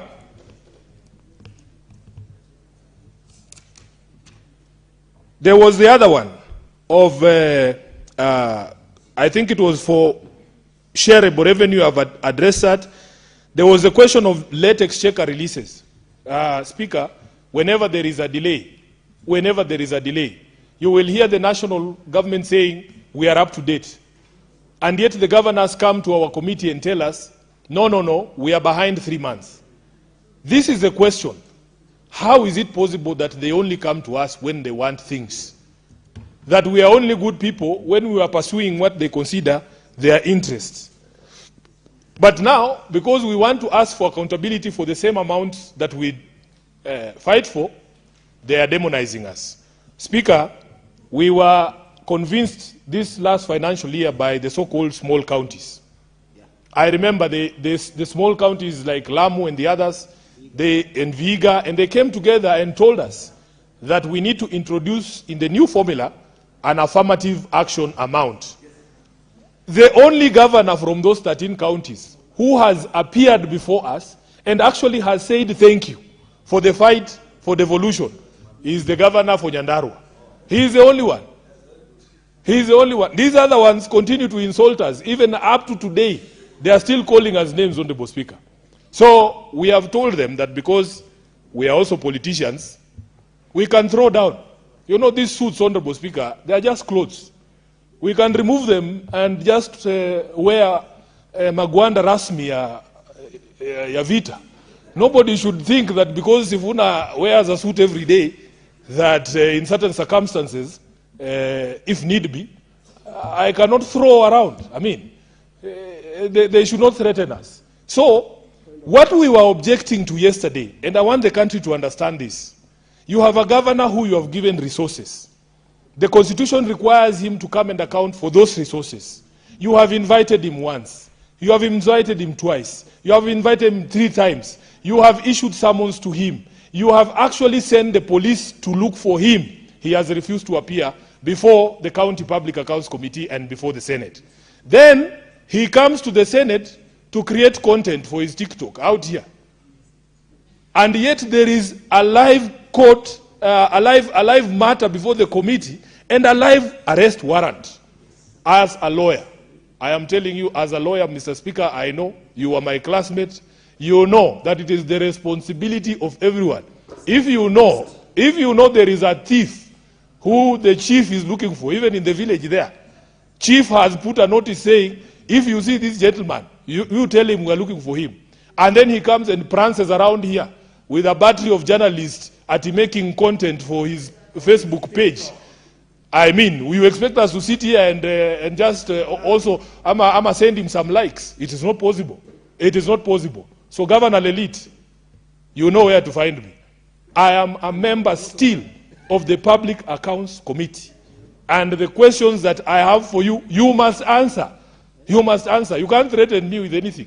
Yeah? I am doing my job like constitutionally, the job that I was given to do under the Constitution, and you cannot threaten anyone. I am available.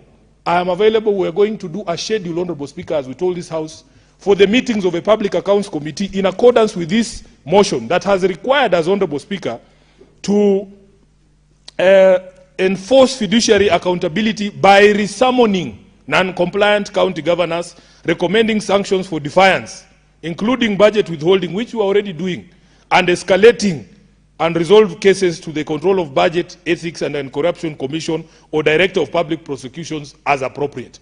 We are prepared to do that job, whether you jump up, whether you run away. The law. Senator Sifuna, your time is up. Honorable Senators, before I allow more members to continue with their contribution to the motion, I have got communication to make on visiting delegation from the Kenyatta University. Senator Olekina, take the nearest seat.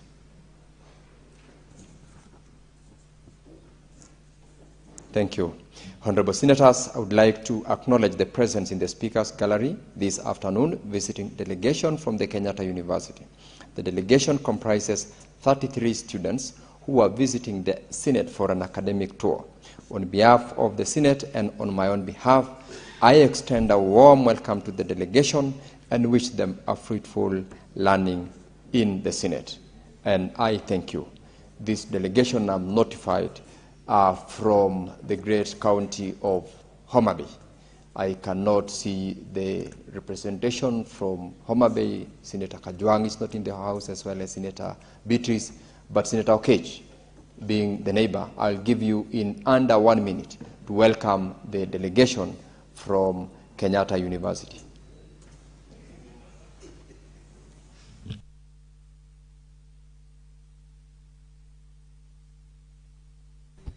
Mr. Speaker, I want to thank you for giving me this opportunity.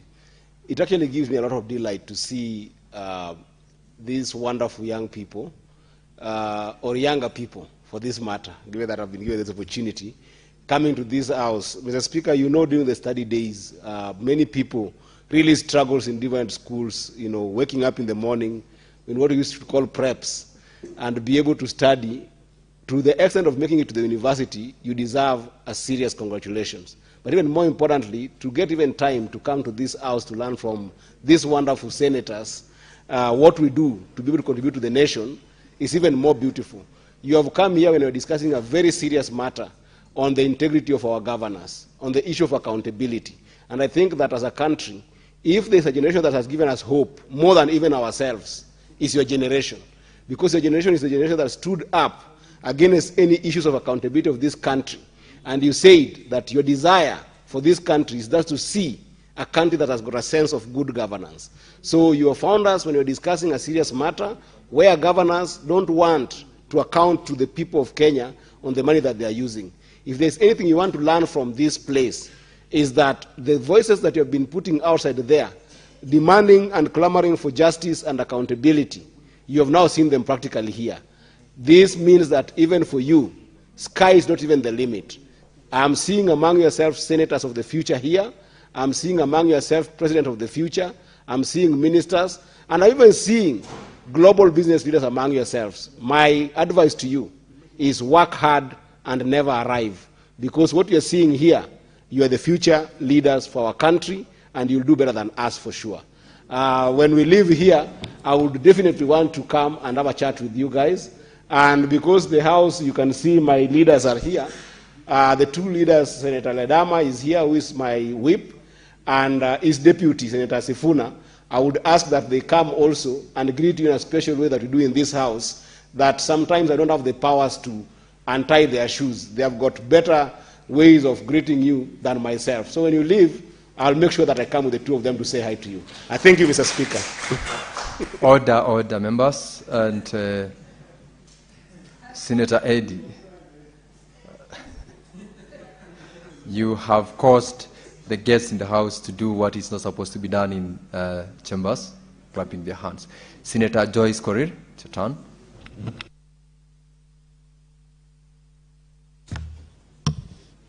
Yeah, thank you very much, Honorable Speaker, for giving me this chance also to contribute and support the report that has been brought forward by the Committee on CPAC, led by Honorable Ledama, a good neighbor of mine. Honorable Speaker, before I comment on this, allow me to first thank the committees of this House for the work that they are doing. And Honorable Speaker, I just want to commend them for the role that they are playing in terms of oversight, Honorable Speaker, as enshrined in the Constitution, Honorable Speaker. Honorable Speaker, I have seen a lot of fights in the social media and even within this House. I just want to remind the Kenyans that, Honorable Speaker, the Committee on CPAC operates with other relevant oversight bodies, including the control of budget, including the Auditor General, who gives us these reports. Honorable Speaker, once the honorable members fight for the resources to go to the county governments, it is the duty of this House to make sure that the monies that have been sent to the county governments are prudently used. The issues that are in the floor of the House and even within the social media right now, Honorable Speaker,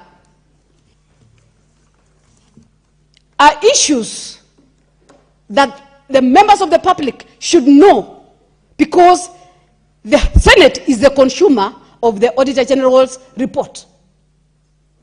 They speak based on the facts that have been collected at the grassroots level. Remember, Honorable Speaker, these resources goes to the grassroots. The projects that have been collected, the CIDB that was made by the residents of these counties, And after the CIDP has been made, they come now and do the annual budget. That is where these resources are budgeted for. As we speak now, Honorable Speaker, it is within our fingertips that these resources were supposed to do 1, 2, 3 things that members have raised in this House, which others have raised the figures in terms of purchases, others have misused in terms of appropriation, others have done things, Honorable Speaker, that they need answers. We need answers as a House, because at the end of the day, the governors fight day in, day out to make sure that there is increment in terms of revenues that are being given, or the share that is given by the national government to the county governments, Honorable Speaker. Honorable Speaker, the 29 counties that have refused to appear before the committee, I want to say, Honorable Speaker, this is a constitutional issue, that it is always duty of each and every county to appear and respond to the issues, not issues that has been raised by the Senate, but the issues that has been raised by the Auditor General. Remember, Honorable Speaker, the fight that we are fighting is the monies that are meant to equip the hospitals, the monies that are meant to pay the workers that are working for these governors, the monies that are meant to do the roads, the monies that are meant, name it, Honorable Speaker. But because of the misuse by the relevant governors that have been mentioned, the 29 counties, and they have gone ahead to make sure that they don't want to appear before this House to answer these questions, because these are questions that we are raising on behalf of our counties, on behalf of our residents, on behalf of the Kenyans. Honorable Speaker, I also want to say this, that a number of amendments have been raised by the honorable members. But I want to ask this honorable House, how far have we gone since the inception of these county governments in terms of making sure that we put them to toss in responding to these issues that have been raised by the controller of budget or the Auditor General? Honorable Speaker, the auditor has been raising this question. It has been deliberated in this floor of the House. It has been given to the relevant bodies, the bodies that collaborate with the Senate in terms of oversight. But as we speak now, Honorable Speaker, there is none that has been responded to. I hope the clerks are not messing up me with the time. I'm also very observant, because you need to tell me how many minutes I've spoken. So don't do your things. Honorable Speaker, I want to say... Senator Joyce. Yeah? This system counts on time. So I understand. You don't have to worry about anything that's happening. The clerks are doing their job. You still have got 4 minutes and 4 seconds to conclude your submissions. Thank you, Honorable Speaker. I just wanted to remind them. Sometimes, you know, they... Yeah. Honorable Speaker, I want to say that there are a number of cases that have been raised since the inception of the county governments. They have been raised with the ESCC. They have been raised with the control of budget. They have been raised with the DPP. We also need to get the report as to where, to get the report on the answers pertaining the issues that were raised since the inceptions of this county government. Because, Honorable Speaker, we will be debating these things day in, day out, without relevant answers, Honorable Speaker. We need to get this. We need to move from here, Honorable Speaker. Say that is not be just, we are just debating because it's a debate. We are not in any competition with the governors. What we are saying is the monies that the Senate is fighting for, the monies that the national government is trying to raise, the monies that are being taxed from the citizens of this country must be put to use prudently. That is the issue, Honorable Speaker. So we will need to know, Honorable Speaker, despite the fact that the committee has recommended that the relevant bodies should take lead in terms of making sure that they assist us with these rogue governors. We also need to get the reports that has been raised from the inception of these county governments, how far they have been answered, who has been apprehended, how many resources have been returned back to those relevant counties which have been misused, Honorable Speaker. So, Honorable Speaker, I don't want to say much, but I just want to say that we have enough statutory instruments that are supposed to guide us as a house, that are supposed to guide our governors, that are supposed to guide the residents of this country in terms of making sure that their monies are put to use prudently, Honorable Speaker. That is supposed to guide this House in terms of their oversight role, Honorable Speaker. So I just want to say that I commend the committee in terms of the way they are doing their things. It is their mandate. I don't want to read their mandate in the standing orders. It's known that it is their work.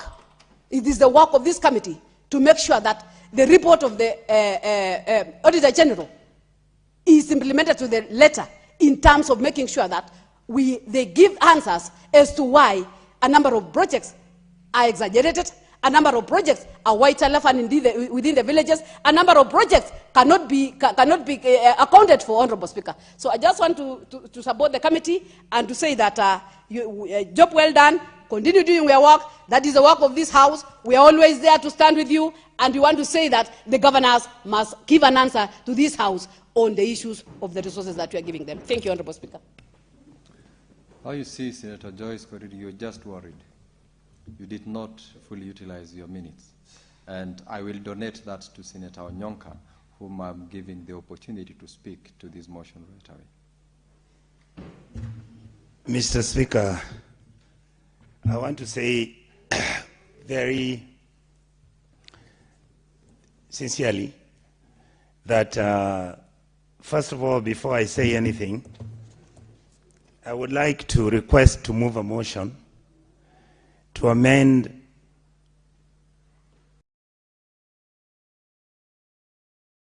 certain words within the motion that Honorable Ekina had laid on the table.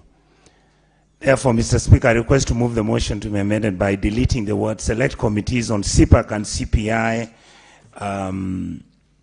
deleting the word select committees on CPAC and CPI and SF immediately, quote unquote, appearing in paragraph 5 of the motion, and substituting with the words to establish an ad hoc committee comprising of 15 senators, quote, close the quote, blah, blah.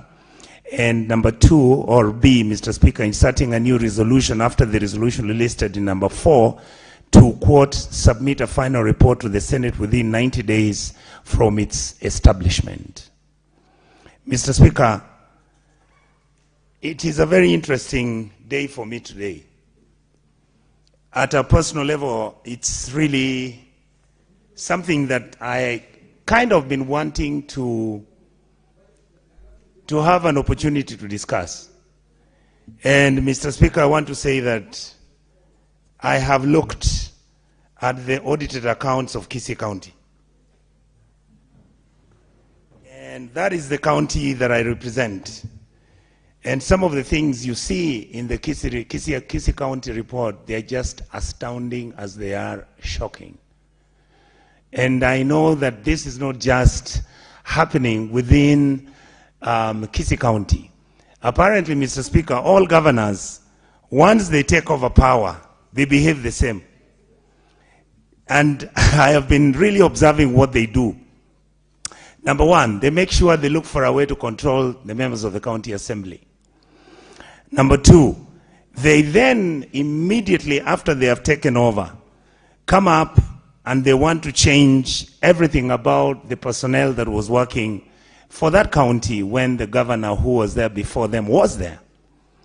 And that goes into some of them deliberately trying to disband the Public Service Board, some of them doing cross-transferred, even some of the individuals within the county system, whether it's health, whether it's road construction, and even if these people were trained and they received executive training so that they could produce the results were expected, they're immediately transferred because they are not behaving nicely.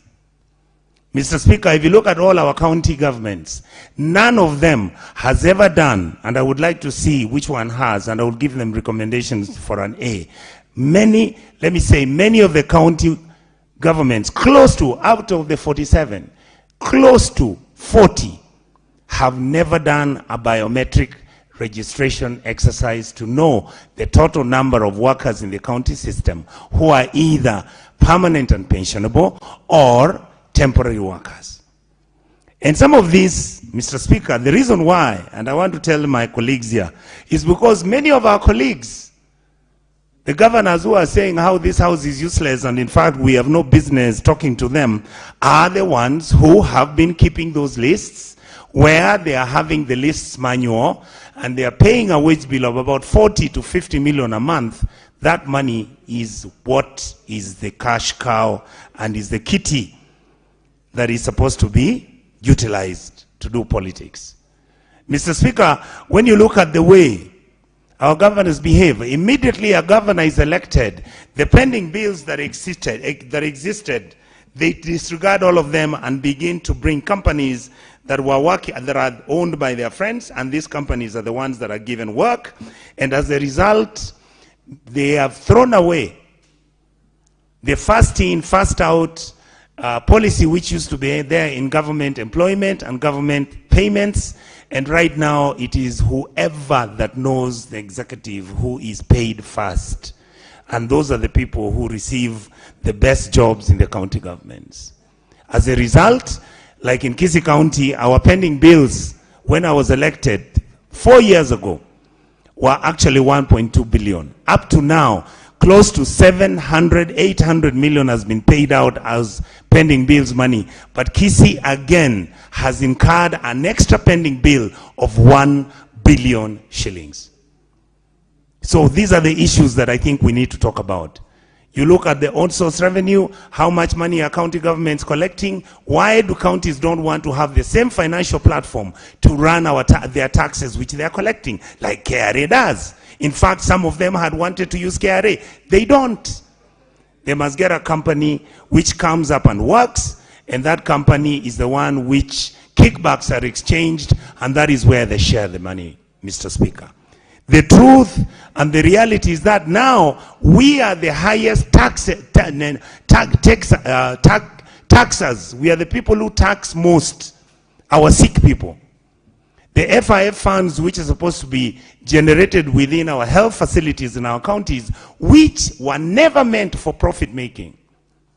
Now those funds are actually kept. Most of them are collected manually. Some very good counties have gone the electronic way, and we give them appreciation. We have seen what they are doing, but many of our friends in this sector are actually taking FIF funds, and they are the funds which they are mismanaging. Mr. Speaker, I will give you just 3 examples. A company comes to Kisii 3 years ago and is supposed to be doing the work of constructing the facilities that were supposed to be for industrial. There's a word we use, Mr. Speaker, I can't remember it right now. The company that was given that tender without any procurement was paid in advance 475 million. And the building that they were doing, Mr. Speaker, is on first, I think on second floor. And that building is supposed to be building the governor's office. The governor of Kisii already has an office. The county assembly were the ones missing a few blocks, maybe 1 block, and they would have most probably been fitted into those offices. We are at 450 and we are not done yet. Mr. Speaker, when you look at procurement laws, you gentlemen, you saw the other day, my governor brilliantly came out and displayed all those machines saying how he's going to do fantastic roads. The truth is, those machines, nobody knows who the owner is. The company that is supposed to do roads in my county, nobody knows who he is. The employees who are supposed to work, nobody knows whether they're private or they're going to be workers of the county government. And as we speak, nobody has seen a single discussion, a single agreement, seen what the county government and this PPP outfit signed. And the truth, When you listen to all the contractors and people who are the stakeholders, no public hearings were discussed for people to be asked whether the county government was to go and buy machinery and equipment worth R1 billion shillings. And yet, Mr. Speaker, the amount of money that was in the budget to purchase those machines was 200 million, which means Kisii County again has now created another pending bill. Then you come where lawyers are having cases, and those cases are won by the litigants, and the county government doesn't go for appeal, and their fees increase from 2.1 million to 7.9 million because the county refused not to pay the litigants, and as a result, there are 3-4 cases like that.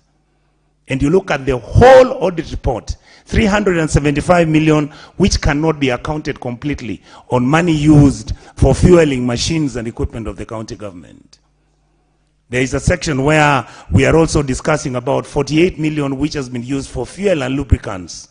If you look at the total number of vehicles that the county government has got, fuel and lubricants, if members of this office, this house, could sit down and calculate what 48 million can buy in fuel in a year, so that we are able to know how many vehicles you need to have, which kilometers you do and all that, you'll find this is one of the biggest scams on how money is pilfered from the CRF, as if vehicles are being run, and as if we are going to fuel all these vehicles which the governor is running from. Of course, some governors think they're president, so they are running around and going to functions and rallies. Finally, Mr. Speaker, what do we do? Suggestions. I know many of us are always criticized that we never give solutions.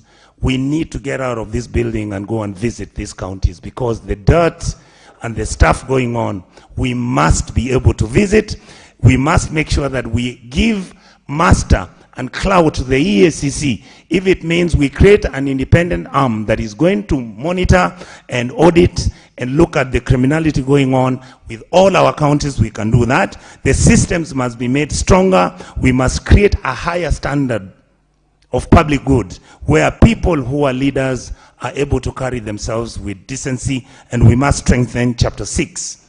I have not discussed the minerals and how some governors are selling minerals from their county governments. I have not discussed how in Kisii, Tabaka soapstone, my governor picks up a Chinese company and gives them the picking out of all the soapstone, the only stone like that in the world, and they take it away.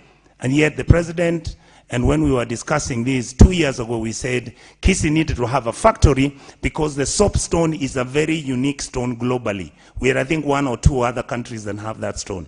And yet, we sell that to the Chinese. We are cutting trees, Homa Bay, South Nyanza, and Kisii County, where the Chinese are crushing our timber, and they are picking it, putting it in trucks, and these trucks are sending the timber to China. Then it is brought to look like what we have here.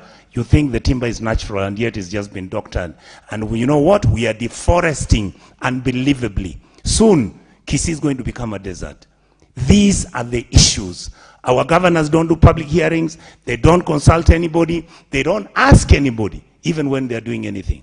When we begin to talk about oversight, they say we are extorting them.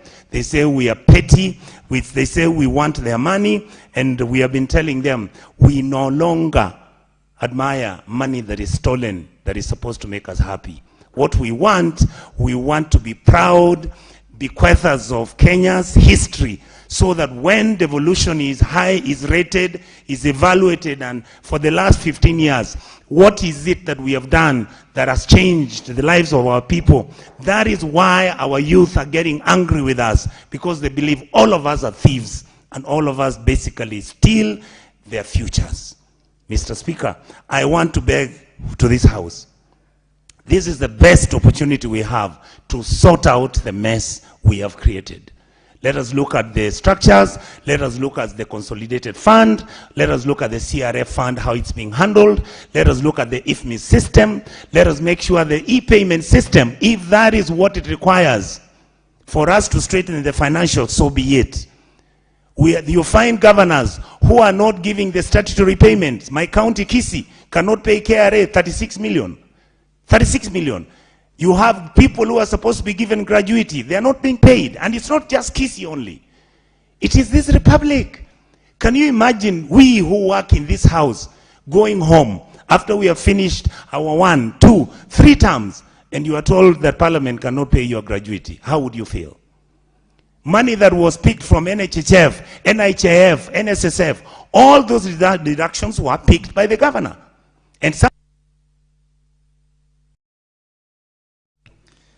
You now may need to move your motion to amend in 15 seconds. I'll give you 30 seconds so that you conclude and move.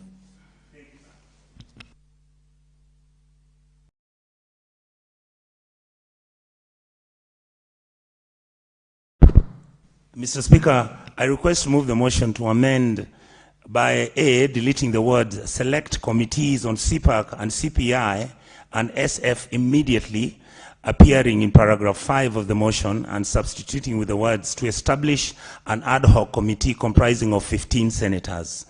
B, inserting a new resolution after the resolution listed on number 4, submit a final report to the Senate within 90 days of this establishment. To finalize, Mr. Speaker, you notice when one governor does something, everybody does it. They started packaging milk. Instead of them even having the audacity to buy the milk locally, they go and get powdered milk from Ukraine, some of it from China, which is fake, and that is what they're making milk, and they package the milk boxes on their colors and on their ugly pictures so that the children can love them as they die. This House has a responsibility to change that history, because I think we are better than many of these people think we are. I say thank you, Mr. Speaker. Who is seconding your proposal to amend the motion? Senator Onyonga, you are a seasoned legislator. You know what to do. You don't expect the chair to direct you exactly, even on that particular aspect of... I'm sorry, Mr. Speaker, I was emotional with myself.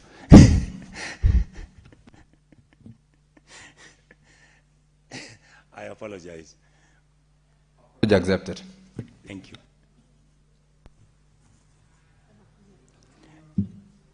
Ati? Senator Kinyua.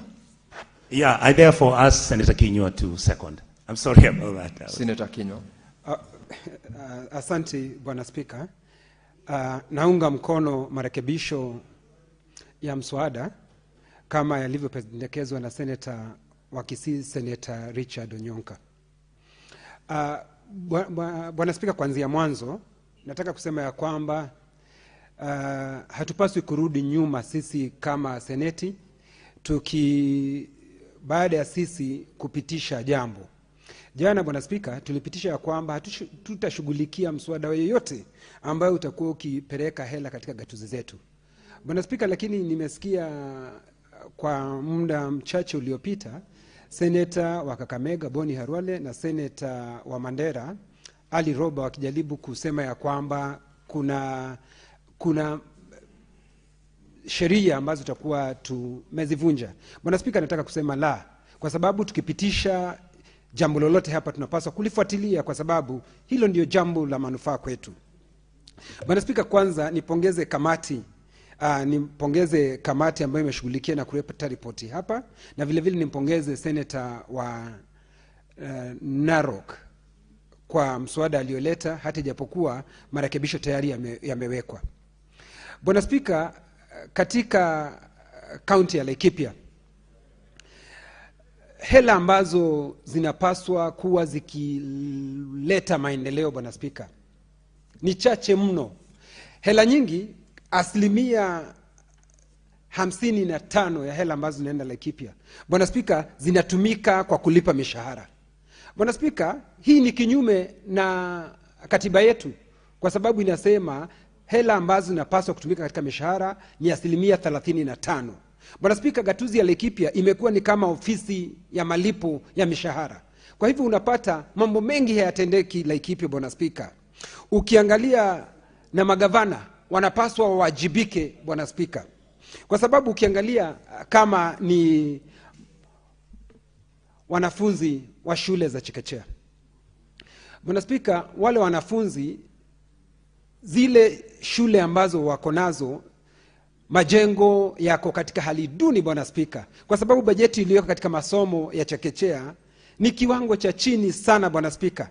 Vile vile watoto wa zile shule hawapati mankuli kama vile ambavyo imeidhinishwa katika katiba ya Kenya, kwa sababu inasema ya kwamba kunapaswa watoto wawe wakipewa shule, wakipewa chakula katika shule pale wanapoenda katika masomo yao. Lakini Bwana Spika, hiyo haifanyiki. Unapata hela nyingi zimechukuliwa na zitumiwa kupeana basari, na hayo sio majukumu ya gatuzi zetu Bwana Spika. Hayo ni majukumu ya serikali ya kitaifa. Kwa hivyo hapo tunaona magavana wanazembea katika kazi yao, badala ya wao wachangamkie kazi ambayo wamepewa kikatiba huwa anaifanya. Bwana Spika, madeni ambayo wanakandarasi wanapaswa kuwa wakilipwa, Laikipia hawajakuwa akilipwa. Bwana Spika, unapata hawa makandarasi wamechukua loan katika mabenki.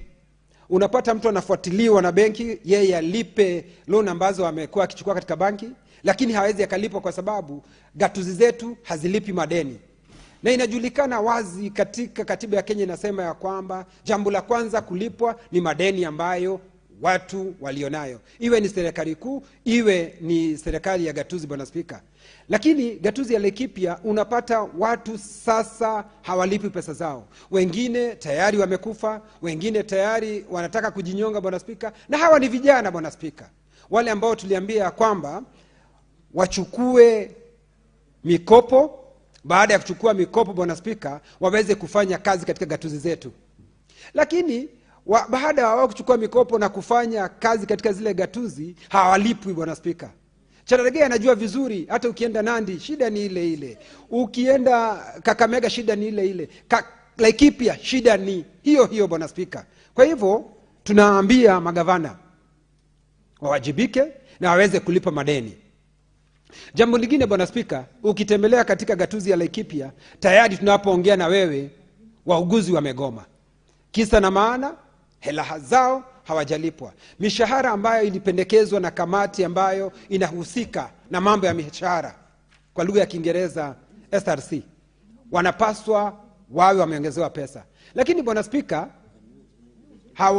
hawajapewa zile hela ambazo wanapaswa kuwa akipewa. Wamekuwa katika vile viwango, badala wao kupandishwa madaraka, unapata mtu ameishi katika kile kiwango kwa muda mrefu. Bwana Spika, hiyo ndio inaleta ule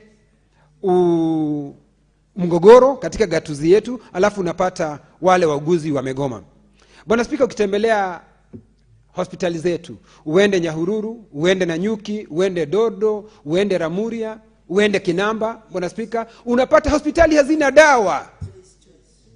Hospitali hazina dawa. Watu wanaenda wanaandikiwa dawa, alafu wanaambiwa waende nje katika chemist zilizo karibu, waende wakanunue huko dawa. Bwana Spika, ilhali hapa katika seneti hii, nakumbuka nataka kushukuru maseneta Cherargei pamoja na seneta wa Bungoma Kiranja, walio wengi walisukuma sana kusema ya kwamba walisukuma sana na kusema ya kwamba hela ziongezewe kaunti ndogo. Laikipia tukaongezewa milioni 700. Vile vile Lamu, Kamau alikuwa katika mstari wa mbele kusukuma, na tukaongeza zile hela Bwana Spika. Kwa hivyo tunapaswa tuone dawa hospitalini Bwana Spika, na si dawa peke yake, tunapaswa tuone vifaa vinavyohitajika katika hospitali zikiwa pale hospitalini Bwana Spika. Bwana Spika, ukiangalia mambo ambayo yamekuwa yakifanyika Laikipia, bei ya maji Bwana Spika, ukiangalia katika ripoti iliyoletwa, bei ya maji Laikipia Bwana Spika iko juu sana. Kila mahali ukienda Laikipia bei ya maji iko juu Bwana Spika. Inakuwa ni rahisi kuoga na maziwa Laikipia kushinda kuoga na maji, kwa sababu bei ya maji ni maradufu Bwana Spika. Kwa hivyo inapaswa iangaliwe, kwa sababu haitakubalika.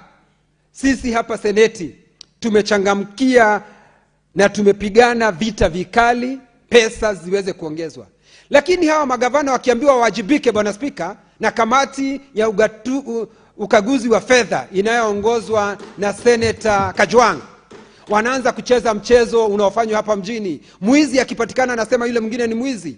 Wameanza kusema Seneta Kajwang, Seneta Sifuna, Seneta Cherargei na Seneta Mwaruma eti wao wanawaitisha sijui nini. Wanawezaje kuitishwa chochote? Mimi namjua Senator Cherargei, hawezi kuitisha chochote. Ni mtu ambaye ametosheka na hela ambazo analipwa katika seneti hii.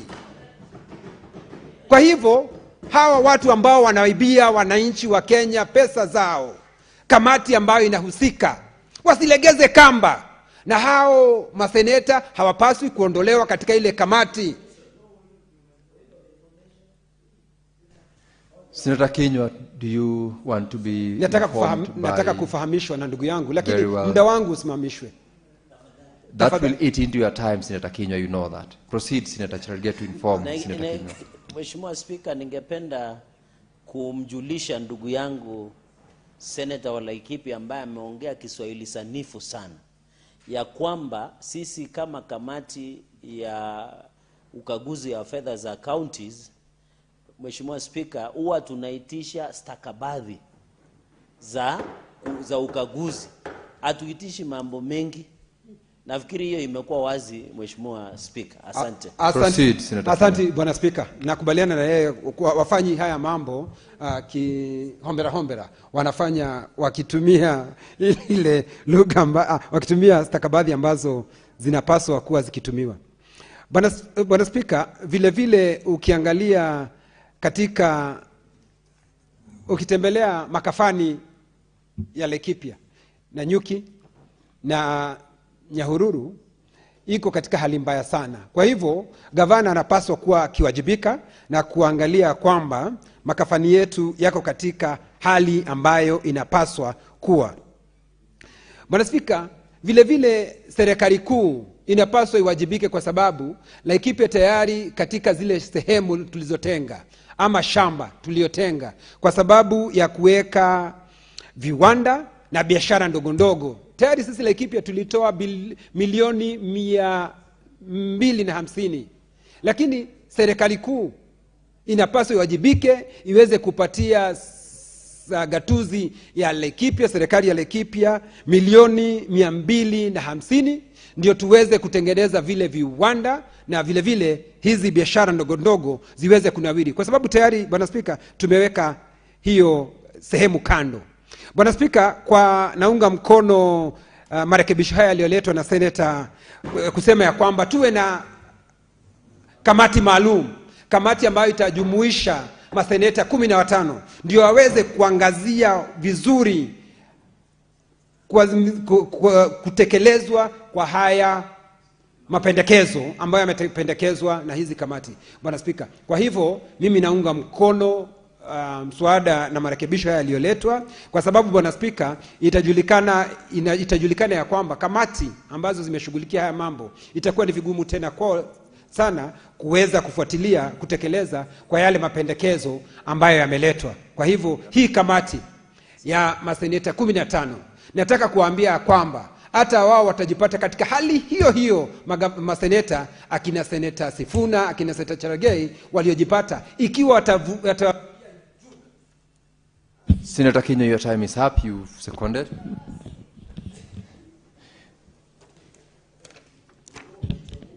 Now, Honorable Senators, I wish to propose the question that the motion be amended A, by deleting the words select committees on CPAC and CPI and SF immediately appearing in paragraph 5 of the motion and substituting with the words to establish an ad hoc committee comprising of 15 senators to, and B, inserting a new resolution after the resolution listed at number 4, submit a final report to the Senate within 90 days from its establishment. Now, Honorable Senators, you will appreciate that this is a motion which was moved. The proposal to amend is on 2 items. Substantively, the motion is not being amended other than with regards to the resolutions being sought. And it is now available for you to debate whether you agree with the proposals to amend the motion as proposed or otherwise. I have Senator Wafula. Thank you, Asante sana Mheshimiwa Spika kwa nafasi hii ili niweze kuchangia katika hoja ama mchakato wa uwajibikaji katika counties za humu nchini, na jinsi wenzangu wamedhihirisha kwamba wakati umefika Wakenya waone uzito wa shilingi ama jasho lao, waone likitekeleza miradi ya maendeleo kutokana na ushuru wanaolipa. Mheshimiwa Spika, nimesoma ripoti ya mkaguzi wa vitabu vya hesabu na tumegundua baadhi ya magavana hapa nchini Kenya vile vile wameanza kuwa wataalam wa kubuni vitabu na hesabu gushi ili mdadisi wa hesabu aweze kukosa kupata ukweli. Mheshimiwa Spika, nakumbuka nilikuona kule nyanjani ukifanya ukaguzi wa miradi ya maendeleo katika vyuo vya chekechea. Hii ni ishara tosha kwamba mkaguzi wa hesabu huenda alisema chuo cha chekechea kilijengwa na kikakamilika na malipo yakafanywa na ripoti kaandikwa. Lakini unapofika mashinani, Mheshimiwa Spika, unapata hata msingi peke yake haukujengwa. Hii ni kusema kwamba Mheshimiwa Spika, wakati umefika, kando na kuzingatia vitabu hivi, Wakenya wahusike na wajibike kuhakikisha miradi ambayo imetangazwa ama kandarasi ambazo zimepewa Wakenya kazi itendeke. Mheshimiwa Spika, ukizuru kaunti ya Bungoma, kaunti hii ina Wakenya ambao ni wachapakazi, Wakenya ambao ni waadilifu, Wakenya ambao wanamcha Mungu, na Wakenya ambao wanajivunia kaunti yao. Mheshimiwa Spika, ukienda katika hospitali ya kiwango cha 4 kule Sirisia, eneo bunge la Sirisia, Mheshimiwa Spika, hospitali kubwa imejengwa ya ghorofa. Mheshimiwa Spika, sasa inapita miaka 5 haijakamilika. Hospitali hii haina maeneo ya majitaka na mahali ambapo uchafu wa hospitali utawekwa.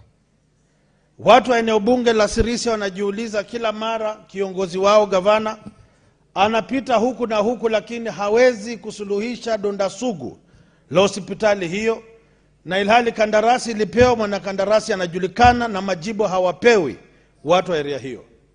Hospitali ya kiwango cha 4 kule Bumula, Mheshimiwa Spika, jambo ni lile lile. Maji hayapo, wadi ambazo zimo hazina vitanda, majitaka hayajulikani ataenda wapi, na hili ndilo jambo ambalo magavana wanaogopa kujibu. Vyuo vya chekechea kule nyumbani kwetu, Mheshimiwa Spika, mtu anapewa kandarasi ya madarasa 6 hajengi, analipwa. Mwingine amepewa pesa za vyuo anuwai VTCs, hawalipi pesa za capitation ya yule mgao wanafunzi. Alafu ukimuuliza anakuambia unajipiga kifua, wewe ndio unaleta pesa, piga tena meza, pesa zirudi Nairobi. Mheshimiwa Spika, ninasema leo nakubali, masenators mmekubali kwamba mgao na mjadala wa mgao wa fedha usitishwe ili tuone sasa nani hutetea serikali za kaunti. Mheshimiwa Spika, kuna mradi kule Bungoma wa uji wa watoto, Mheshimiwa Spika, ya mamilioni ya pesa.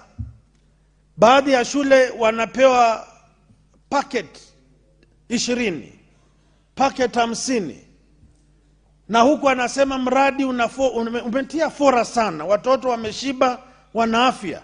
Na baadhi ya shule hawajui hata uji huu unatokea wapi, unga huu unanuliwa kivipi, mwanakandarasi huyu alipewa kandarasi hii kivipi.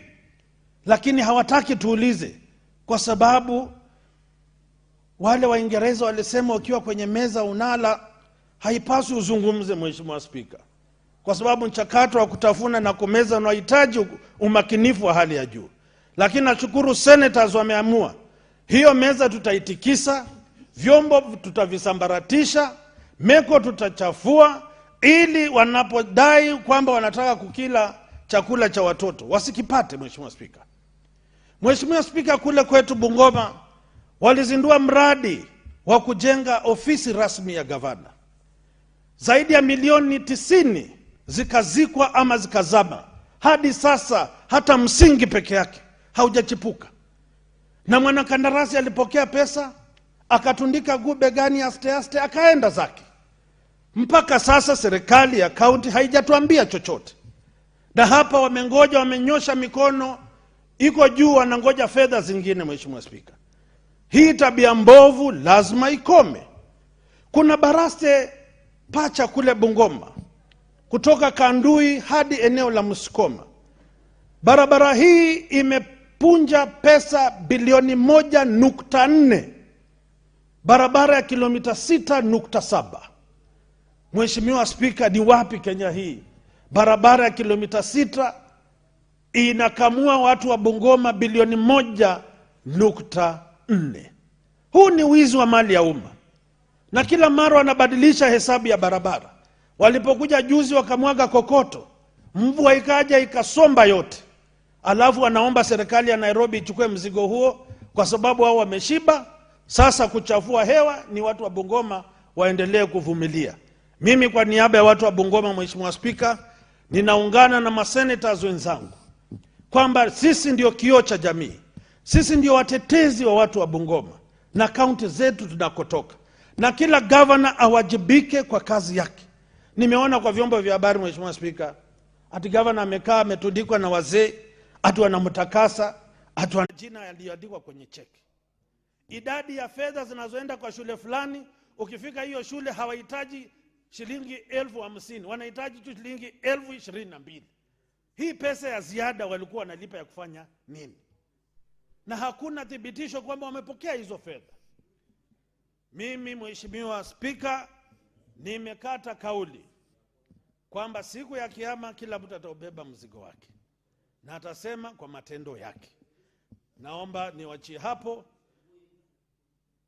Nakumbuka Mheshimiwa Spika, sisi Waanglikana wimbo tutauimba wa imani na kila mtu atatoa habari zake mwenyewe mbele za Senate. Siku hiyo inakuja, wapende wasipende. Asante Mheshimiwa Spika. Senator Omar.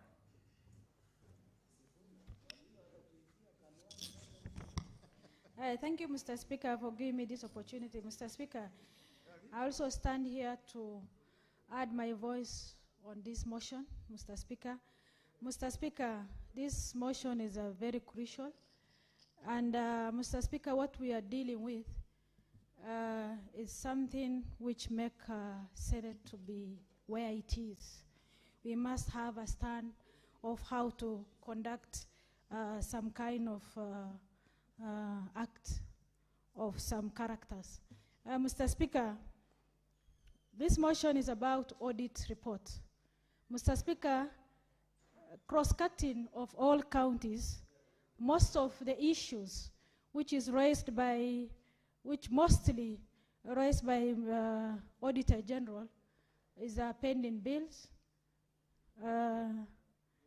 leakage of the resources, that is revenue collections, human resources, and implementations of most of these development plan. Mr. Speaker, governors who are holding the position, the offices, let them know their role is one of their role is resource management. Mr. Speaker, if you hold the positions and if you are not willing to be accountable for whatever resource which has been directed to the counties, Mr. Speaker, the easiest way is to resign, so that at least there's no accountability if you resign. Mr. Speaker, when it comes to the pending bill, Mr. Speaker, I wonder where this issue of counting pending bills normally come from. Mr. Speaker, why am I saying that? Because when we are dispatching the contracts or whatever, they normally do with budgets, Mr. Speaker. And when Treasury also dispersing the fund, they disperse as per the request of the county. And the county normally requests as per the budgets they have planned for, Mr. Speaker. If at all they request us by the plan, then what is this figure of billions of money of pending bills? To my idea, Mr. Speaker, this pending bill mostly come when the governors normally give out the contracts without the budgets. It is not included in the budget, but they give out the projects. Mr. Speaker, if the project is done, now paying the contractor, it will be a bit difficult, Mr. Speaker. That's exactly what happened to Machakos, which they are not even paying. The contractor come and look for the money, protest, Mr. Speaker, and at the end, you become a victim, Mr. Speaker. Mr. Speaker, to reduce this issue of pending bill, Mr. Speaker, we may be encouraged at cutting at the source, means the Treasury deducts the money and the way KRA do, to be deducted at the source and the rest to be dispersed to the county so that this pending bill issue will be disposed. Mr. Speaker, when I remember, when I come in as a newcomer to the Senate, I sponsored a bill, impromptu payment bill, Mr. Speaker. This House killed. If that bill has been passed, Mr. Speaker, the issue of pending bill will have been sorted out. Mr. Speaker, the revenue collection. Mr. Speaker, I am a Vice Chair of Health. Mr. Speaker, health, we went to almost 28 counties. We realize the health sector is 90% contributing the revenue collection of the county through FIF. Mr. Speaker, we realize as a committee that this FIF, there's a committee they normally constitute. Those committees are normally proxy of the governor, which end up using the money for the hospital to the other part of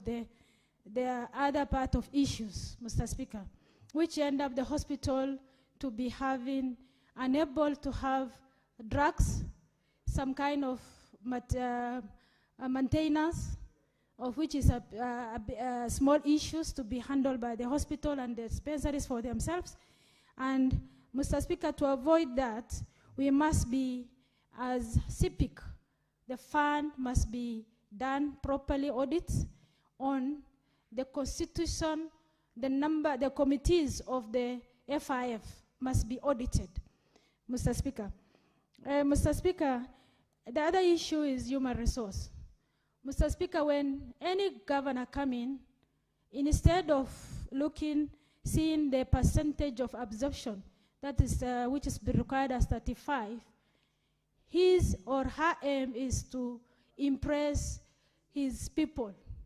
So he or she will employ more people, his people who are doing campaign for him or her, so that at least to impress them and get more voters on the other side. Mr. Speaker, instead of focusing on the percentage of required on the human resource absorption in the county. Mr. Speaker, there is also implementation bodies, ESCC, Mr. Speaker. And Mr. Speaker, when PAC give direction of arresting the governors, Mr. Speaker, is the IG to immediately implement so that this thing cannot be, yesterday escalation cannot be happening again, Mr. Speaker. Mr. Speaker, the bodies of Auditor General and Controller of Budget, they are independent bodies. Mr. Speaker, for check and balances, their report must be coming to the audit, to the Senate for review and for analyzations and for further recommendation. That is exactly what senators have done, and that is what the senators has recommended, and this is one of the motions which require our implementation. Mr. Speaker, my biggest issue is implementation of the recommendations of all our report which has been tabled here. Mr. Speaker, nobody follows up, and if we follow up, there is nothing has been done. Most of report which has been tabled here, Mr. Speaker, we need implementation committee so that they can follow up for implementations, Mr. Speaker. Mr. Speaker, on the amendment of this motion, Mr. Speaker, the two committees done their part. The report is owned by the Senate now. Now it is the higher chance of the Senate to do a further investigation by ad hoc committees of 15 committees from 15 members, Mr. Speaker. Not preferably from the member of the two committees. It must be selected within so that at least the fair hearing of the governors can be done. Mr. Speaker, with those all remarks, I support and I recommend, Mr. Speaker, the implementation committee to be done so that the implementation of the recommendation must be implemented quickly. Thank you. Thank you, Senator Omar. Honorable Senators, you know what we are now debating is the amendment to the original motion. So even as you contribute, I would like to ask that you also restrict yourself to the position whether you agree with the amendment to create a 15-member ad hoc committee, as well as to give a timeline to that particular committee of 90 days to give a final report to this House, as you delve into the main motion that was moved yesterday, these proposals to amend with regards to two items on the motion, ad hoc committee and a period of 90 days. So, Senator Kamau. Asante sana Mheshimiwa Spika. Mheshimiwa Spika, nataka nichukue hiyo nafasi niweze kushukuru kamati ambayo kushukuru Mheshimiwa Senator wa kutoka Narok ambaye ameleta mswada huu. Mheshimiwa Spika, nataka nichukue fursa niseme kwamba nimefurahishwa sana na mswada huu ambao umeletwa na Mheshimiwa Senator Ledama Olekina, na nataka niunge mapendekezo ambayo yameletwa katika bunge hili, na niseme kwamba naunga mkono, na nasema ya kwamba ninaunga mkono kwa sababu ya mambo yafuatayo. Mheshimiwa Spika, tumekuwa na matatizo katika governors ambao wamekuwa wakija katika komiti zetu za uhasibu, na nataka niseme ya kwamba kamati ya Public Accounts Committee imefanya kazi yake vizuri, kamati ambayo inaongozwa na Mheshimiwa Kajwang, na pia kamati ambayo inaongozwa na Mheshimiwa Usosi wamefanya kazi ya busara na kazi mzuri. Na nataka pia nipongeze wanakamati wote ambao wamekuwa katika hizo kamati, akiwemo Senator rafiki yangu Senator Cherargei, ambaye pia amekuwa katika mstari wa kwanza kukashifiwa na magavana na kuambiwa kwamba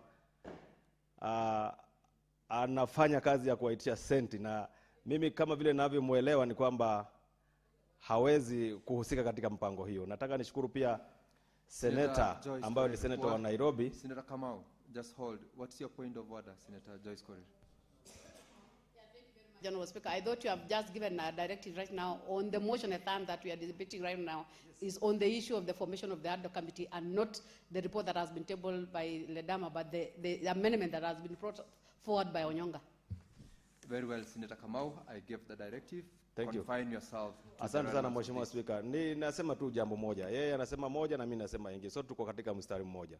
Nataka niseme hivi kwamba Mheshimiwa Spika, hizo kamati mbili zimefanya kazi yake mzuri, na nataka niwashukuru na niseme ya kwamba ninaunga mkono mapendekezo ambayo sahihi yameweza kuletwa na yameletwa na Senator Onyonka, ya kwamba tutengeneze kamati ya senators 15 ambao watakao husika katika kufanya ama kufuatilia mambo ambayo saa hii yamefanywa vizuri sana na hizo kamati mbili ambazo zimefanya kazi yake mzuri kabisa. Mheshimiwa Speaker, hizi kamati ama hiyo jopo ambalo litatengenezwa la senators 15 litaweza kusaidia sana katika mambo ya kufuatilia mambo ambayo ni muhimu sana katika gatuzi zetu 47.